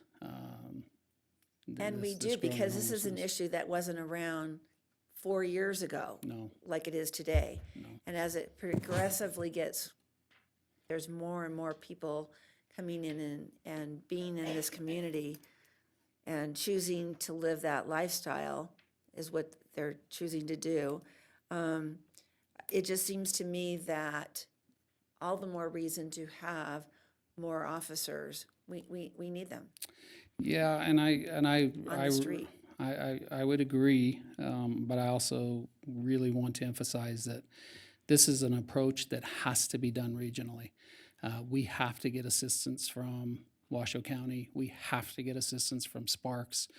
This has to be a community effort, or we will not be successful. We have to have everybody involved. And we'll do our part. We have been doing our part. We've been allocating more resources and really trying to understand all the complexities of it. Some of these people choose to be homeless, some don't. Some of them have such mental health challenges that, you know, they need assistance. So there's a lot of complexities to it. There's a lot of layers to it. And we have to do it together. I'm going to say that until I retire, and that this community has to come together to provide resources for our I have one more question, if it'll be brief. You said from the south to the north in Cold Springs. Right now, you're not serving Cold Springs. Am I correct? Part of it we are. Some of it we are, yes. We go into Cold Springs? Yes. Okay. We do. And where would that area be? I'll get you the exact streets, but I don't know them off the top of my head. But because I I know that you get to Red Rock, which is still quite a right ways there. out. Yeah. So it's a lot of area, a lot of coverage, and again, all I ask this council is just look at our city and look at all that growth that has now grown into the city of Reno. We have absorbed a lot of space that used to just be empty space that's now full. And that creates calls for service, one way or another. Thank you. Thank you so much. And you all do such a great job. No, thank you. Thank you for all of your support. This council has been fantastic in terms of supporting their police. We appreciate it. Councilmember Breckus. Yeah, I mean, you know, what we're trying to square up here is the big ask, because it's a big ask of our biggest department, with the recommendation to go flat. And that's what's going through my mind, is how to do that, because she had a revenues and expenditure. She's not got us in balance, but she's got us close to balance, even with the debt we've taken on this year on the general fund. And so I guess, you know, going forward, we're going to have to figure out the you know, levers and pulls of balance, or, you know, if we go out of balance and we push that further, you know, what would that do? And if we go here, then obviously the first thing is to look for cuts elsewhere, or natural growth, you know, cuts elsewhere. So trying to, you know, I think that in the past, we haven't been that sophisticated in kind of putting it on the table when the departments come through. I mean, I think the guidance is always departments come forward, but that always rubs up against the balance. And so what I'm going to try and figure out going forward is, if we go in one direction, you know, the first would be cuts in another direction. So we're going to rely upon you to show us that. Or if we go out of balance, you know, because you've got a path for balance, my real question is, what are the repercussions of that? Because I don't want to go out of balance, and then I'd want to scenario model that to a 2008, 2009 event, you know, 50% of that, because that's when balance becomes most important, when you've got some sort of downturn. So I guess what I'd saying in your sensitivity of your long-term models, if we go in a certain direction and it gets off that balance line, can you run different scenarios, say a March of 2009 number drop to show us, how the response would have to be? Because for me, it's always about the layoffs. It's always going to be about the layoffs. And I just want to know, and the layoffs, frankly, come after debt service. So you got debt service, or they come before, actually, because you got to do layoffs before you cover debt service. That's why I'm so concerned about debt. So how sensitive do you have your, can run models to run different revenue deterrent, balance pushed out is balance pushed out, but deterrence of events? Because this, we got 2008, I'm hearing people talk about 2008 again. So I'd like to run a scenario of 2008 again. Well, that's the beauty of having a 10-year financial forecast is we can run scenarios on it. Okay. And so we can do that. And, with the coronavirus, we could see, room nights going down. We could see casino revenue going down. So there is some pressure on that we're watching. What the beauty is that we do have a tool to look at our revenues, particularly C-Tax. We, every month we look at it, we put it into kind of our 20-year historical, and if we do see the C-Tax start to flatten, then we look at things that we can do while we're seeing what's actually happening, of maybe freezing positions, or maybe we're not going to make the full transfer to workers' comp or to the risk fund from the general fund, or we can do small things as we're looking at what's happening and come back to council and say we have a problem we think coming forward and we need to make some adjustments, and maybe we can get through it without actually laying off staff. Okay. Yeah, could I just continue?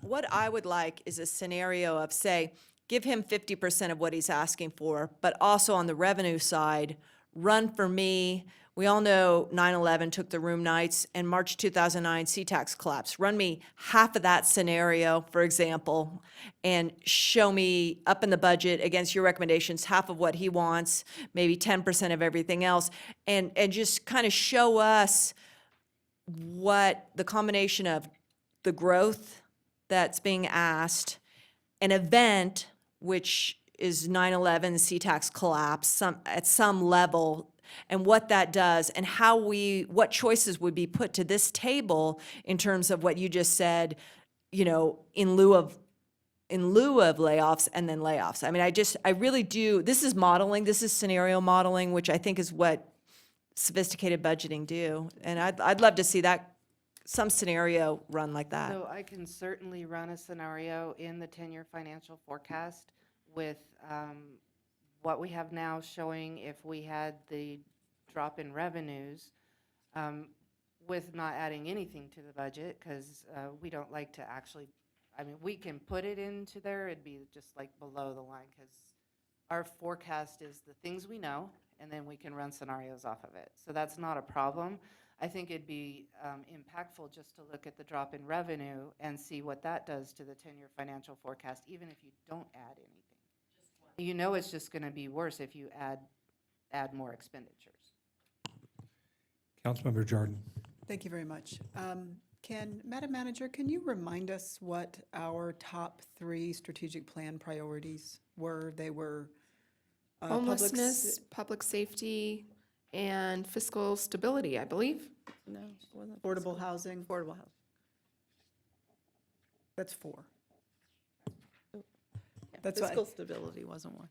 Yeah, I don't remember fiscal. It's public safety, homelessness, affordable housing are the top 3. Yeah. Okay, so I'm trying to get to what Councilwoman Breckus just said is what the core of all of this is. We're going to have multiple departments come before us with clear needs. How are we going to make that decision in light of the constraints in which we are sitting in? And I'm going to tie it back to how do those decisions tie in with what we as a body clearly identified as our top 3 priorities. We're not making that decision here today. And I think sometimes we'll get into some weed issues. The issues are far larger than the weeds, and I do think they require some assistance from entities bigger than ours to help us with that, and I think that should be part of the mix of the solution for the long term for sure. But I just wanted to remind the council what we identified as our priorities as we move forward, because this is a tough one. I mean, but to the mayor's common comment about if you don't have a safe community, you don't have a prosperous community, and we're at that decision point of what we do. So anyway, thank you for reminding me what they were. Just as a point of clarification, identifying new revenues, fiscal stability, and then the downtown action plan rounded out 4, 5, and 6.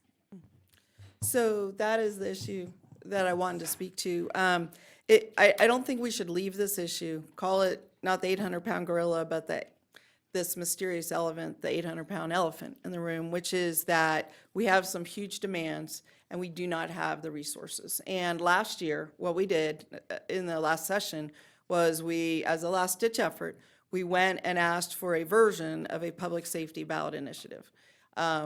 And I really think it needs to be front and center what we're doing here. If public safety is our number one, we brought the issue to fore with relation to fire with the legislature last time. They weren't ready to hear it. We wanted them to authorize us to initiate one, to start down that path. But at this point, the expectations of our existing residents and the commitments that we've made to our new residents that are moving here and our new people that are working here are, in fact, that we're going to have a safe city, and that if you are in trouble, you can reach out, and that either your police force or your fire center will respond. And you will be, quote, saved, you will be helped, you will be guided, and those kind of things. And so I think our public gets it. I think they understand it's a top initiative as well. And I think we would be successful with it. I've never done one on that. We've done them on parks with relationship to Washoe County, a ballot initiative. They did it in Clark County. They were successful. And I just think it's time to have that conversation with our community. I don't know how to start dealing with a whole police center, 28 needs that are just to bring us up to some bare minimum, because I think the shortage is more like 100. Or I've heard other numbers where we're not 28 behind, we're 100 behind. Staying up with equipment, dealing with the cameras, I mean, on and on and on, right? There's so many demands in today's world. So I would like us, in terms of when we get to the new revenue conversation, but particularly about this issue, is to have that, that hard conversation and talk about fire and police, public safety, ballot initiative of some kind. Thank you. And if I could just make one comment. For the past 5 years, the police asks have always been high because we are, in my humble opinion, we're always trying to improve our services to our community. But we have done a lot too when we don't achieve what we're asking for. This new regional approach in terms of working with Washoe County and Sparks and bringing more resources into our community that we're not really paying for. Benefits the entire region. Some of the moving parts that we did, such as the walking team, the downtown walking team, that we didn't think we were getting a whole lot of bang for our buck from, we put that into our CAO team. We've moved things around. We brought in the front desk when we didn't have a front desk. Remember, 4 years ago, we didn't have a front desk, 3 years ago. So we're trying to do things to be more efficient and more impactful. We've done a lot of things to achieve a lot of that, and I want our council to know that we're sensitive to our budget as well. Yeah. We understand that. Chief, I want to give you the kudos that you guys deserve, because you have, in the face of us being unable to fund, the demands, you have looked for all kind of ways, partnerships, new technology, and so on. But there comes a point where you cannot do the more with less.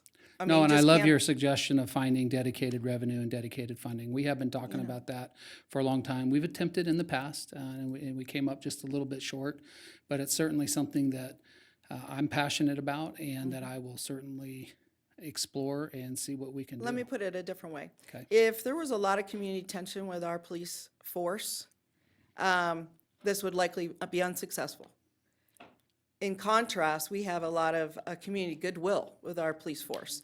People understand what you're trying to do. People understand how you're rolling out the new programs, how we're dealing, whether it's with opioids, homelessness, or whatever, or the fact that we can't deal with them as well as we would like to. And so I think in that environment, I think this kind of initiative would be successful. We don't have that kind of tension that other cities do have. Not that everything's perfect or every person on the job does a perfect job. Totally get that, but I really do think that the backing's there. So with that, I'll leave it there, but I do acknowledge everything that you guys have done, but I really do think it's time to bite the bullet because we have to prepare and plan, and we only have a session every 2 years. And, whether we need to go get authority for it or whether it's something we can do on our own with the county, I don't know, but these things should be looked at, in my opinion. Thank you. Mr. Vice Chair, if I may. The More Cops tax that was passed in Clark County, I think was 2005. They came into that legislative session having put an advisory question on the ballot the previous election. Advisory questions are due to the county commission by, I believe, one of the Mondays in July, if that was something that was desired to be done. So Probably be a good you would have first to step. go to the Washoe County with the advisory question for Reno only and have them certify it and put it on the ballot. And then with the results, you could then go into the 2021 session Right. with those. They have a long run. If you were to follow the same sort of path that they did. trajectory that was done in Clark County. Thank you, Madam Manager. Ms. Lochner, perhaps I can also circle back to one of the comments you made earlier. There is a larger issue, which I think is structural and long-term. Right. We have sort of bigger fish to fry than we're even going to be able to lift in this particular discussion.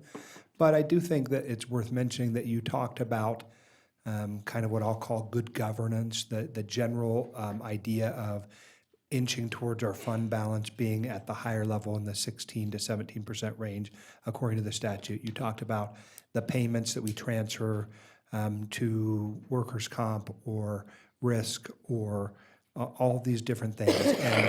And quite frankly, you're like a ninja with numbers, right? I love that about you. I'm trying to figure out when we get to that point in this process, because I know that we did this last year, there essentially came down kind of the final cuts and we were moving things around.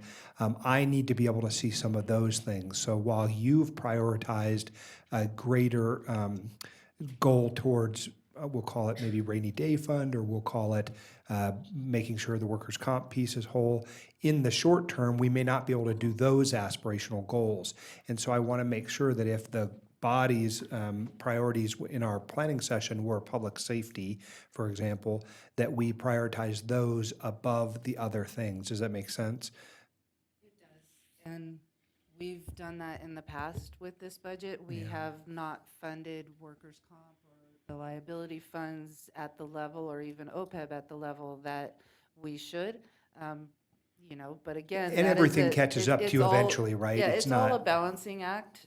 We have to provide the operations and the services for the community. We have limited resources, and it's a balancing act of what you actually end up funding. So what we present to you to begin with is we have funded everything up to the policy level of what the council has told us they want.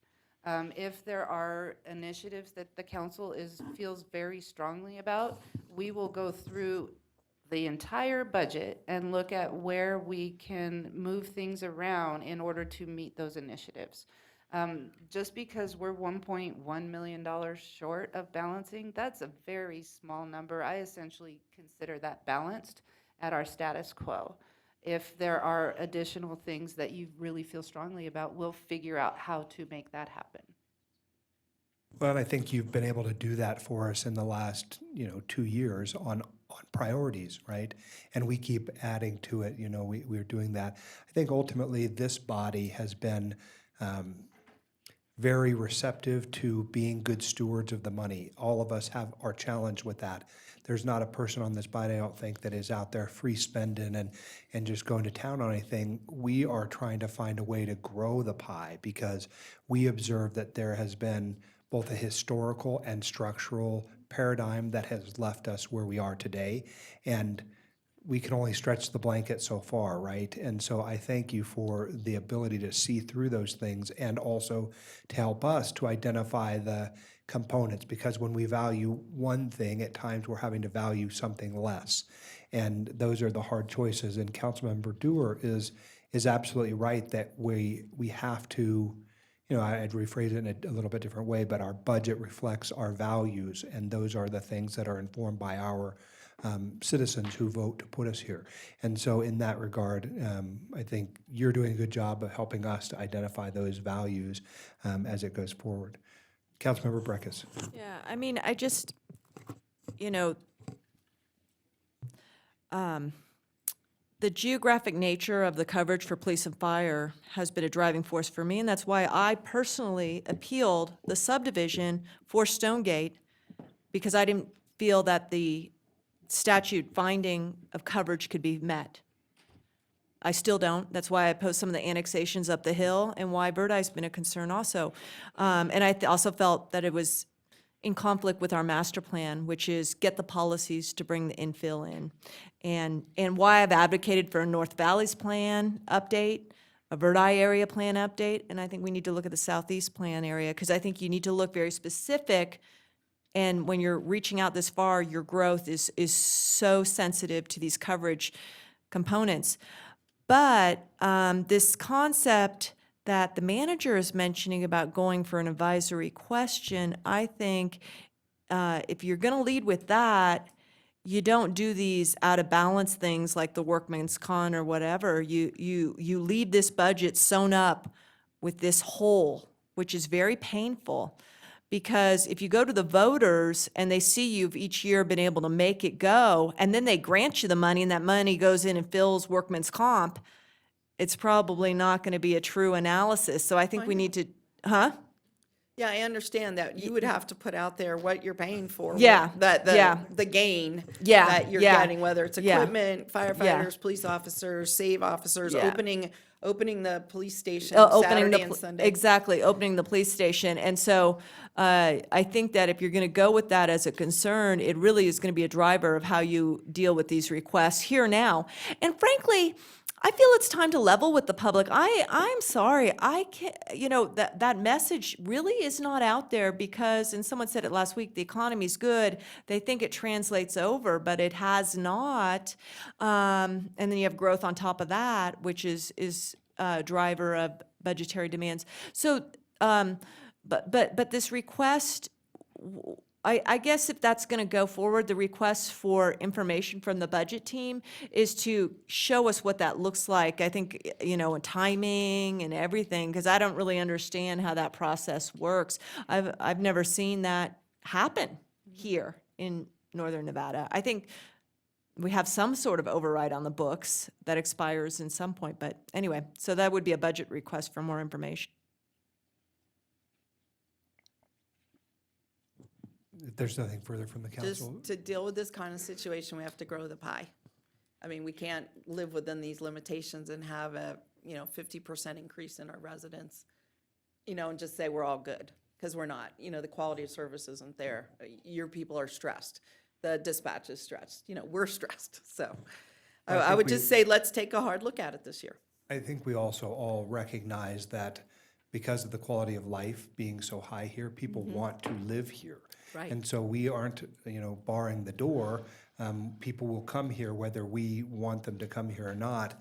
The question is, will they come here to a safe community, one that is well served by its fire department, one that meets the needs of its school children? I mean, these are a lot of complex concerns. And ultimately, Ms. Lochner, I guess I want to come back to, it's not just a matter of seeing where the pie grows, but also where we can make changes within our budget to, I suppose it's tightening the belt, not in the way that it relates to people, but if there are areas in which we have made priorities to spend money, we're not going to be able to find enough to fill the hole doing that. But I do think it's an important part of telling what objectively we're doing with the resources that the citizen trusts us with. Because I don't want to get to the point where we're looking at a line item in a budget and there's something that we could have certainly done without. I think part of that is why we've been very frugal as we think about how we do executive recruitments, because it's hard for me to go out into the community and say we're going to have a line item for executive recruitments that's a big number, and yet we're slashing, funding for the arts, or we're not willing to pay for, an FTE in some department, right? And that's part of it too. And I'm not picking on executive recruitments, it's just the first one that I could think of that came to my mind. But as long as we're doing both, we can't just be spending. I also believe we can be tightening, right? And ultimately, that's why I do trust your involvement, especially with the FAB, because FAB asks that hard question. They start to get into the nitty gritty, and that cause us to ask questions that then provide an answer intuitively. So, and I think, Councilmember Dewar also is very good about that. So it's just good to learn from people who are doing good with that.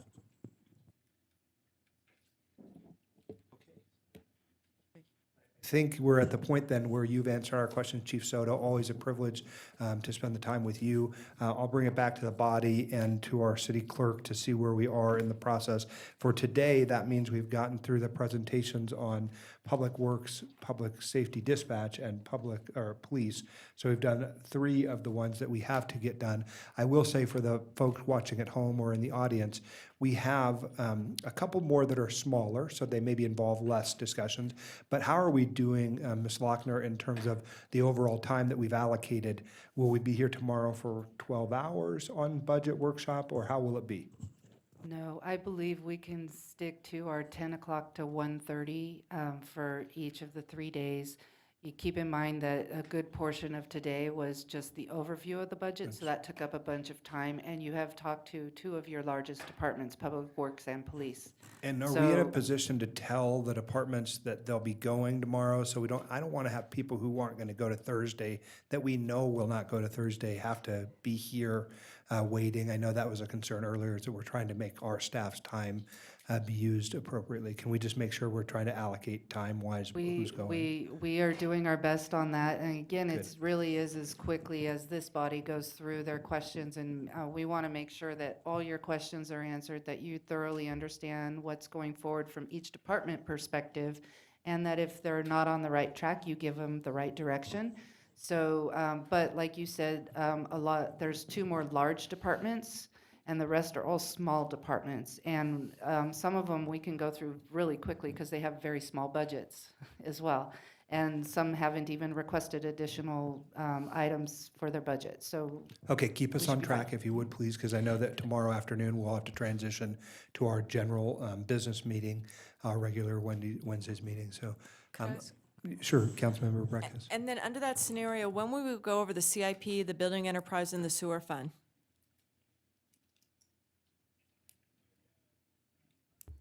So we will schedule another meeting so Okay. that we have a time to thoroughly discuss those funds. Okay. What is happening right now is within each department, they're talking a little bit about those funds, but I heard you'd like to get a little bit more detail, and so we'll schedule another meeting where we can talk just about those other funds other than the general fund. Okay, thank you.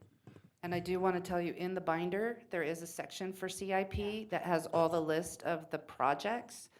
If there are additional projects that the council would like to see, feel free to send us an email, and we'll talk to the departments and flesh that out and get it into the book as well. It's pretty comprehensive. I looked at the list on break, and so it's pretty comprehensive, but it did not include, I don't think, the bridge, which was important to Councilmember Breckes, and should be to all of us. I'm going to take it back now to the body because we've got to go back to the clerk for public comment, I believe. So is that correct? That is correct, Mr. Vice Mayor. As there is no action taken on this item, we'll transition to general public comment, of which I have Eddie Lorton signed in to speak.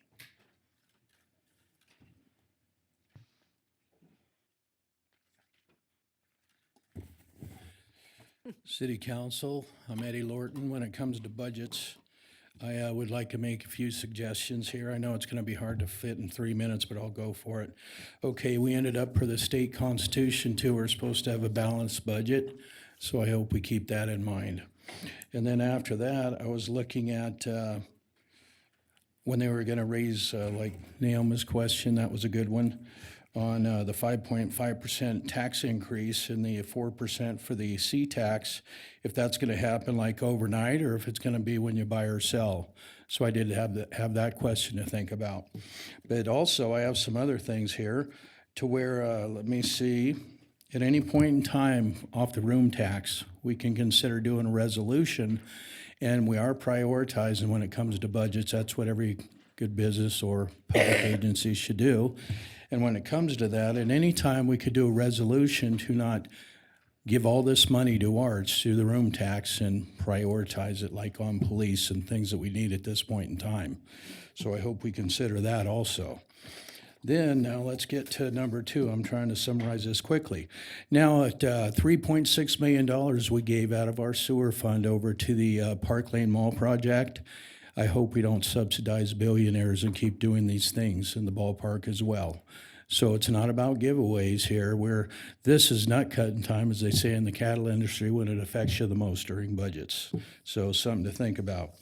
And now also, we can also think about to increase revenue up in our sewer fee connections. Okay, they lowered that a long time ago from 15,000 to 10. I don't know where it stands exactly now. And they never increased that any time lately. And now that we're in an upswing, now's a good time to get us extra revenue because everybody's making money, including the developers and everybody else, which is great. I'm not against that. But there's a way to raise revenue. And then also, for the NRX gas taxes that Jenny mentioned earlier, when they did raise those gas taxes per the NRS that legislatively got passed, that money was supposed to be spent for road repair and maintenance. Later, it got morphed into the mega projects. We're getting shorted on our road repair and maintenance funds. So there's room to try to gather some income from there as well. And then also, let's see here, what I've mentioned time and time again for years, and a lot of you up here have heard me say it before, there's a lot of real estate that we can sell and not give away through the redevelopment agency to raise this revenue. 1.1 is a pretty easy stretch on compared to some of these properties we own. And when it comes to, as I look at this other part here, I'm down to 29. I did pretty good here. And then when it comes to the overtime for dispatchers, that's a definite need. 10,000 hours of overtime, nearly 9,648 hours. That's a no-brainer, except for you have to get the sweet spot to where it's PERS and all the other things that come with benefits on hiring new employees. Find the sweet spot between how many you should hire and what the overtime rate is. So you have to find the sweet spot. Won't eliminate all overtime, but you find out how many to hire to get there. And then one more thing, our homeless issue is a county issue. Okay, they're the ones responsible to place and pay for the homeless shelter, which is social issues. That's the number one thing, call of service for our police. And I say we need to give the police everything they need. They have to protect us. Look around. Thank you, Mr. We need to Lord. go after the county, and thank you very much. Mr. Vice Mayor? Councilmember Jordan. Thank you. And I just wanted to kind of clarify, I don't normally respond to public comment, but the 4% sales tax and the 5.5% property tax, that's what an increase that we have realized. It's not a new anything we imposed on anybody. That was revenue increases that we, and I was trying to get a dollar amount of what that translated to, which was a total of $6 million. Yeah, no, I just wanted to understood your clarify. comment this morning. There seemed to be, maybe there was a confusion that they thought it was a new tax we imposed. It's not. It's an increase that we have realized. No, I understood. Okay, Thank you so thank you. much. Mr. Vice Mayor, with that, we have no further general public comment. We'd be looking for a motion to adjourn. Motion by Councilmember Jordan, second by Councilmember Breckus. All those in favor, please signify by saying aye. Aye. Aye. All those opposed, nay. Motion carries. We're adjourned. Thank you.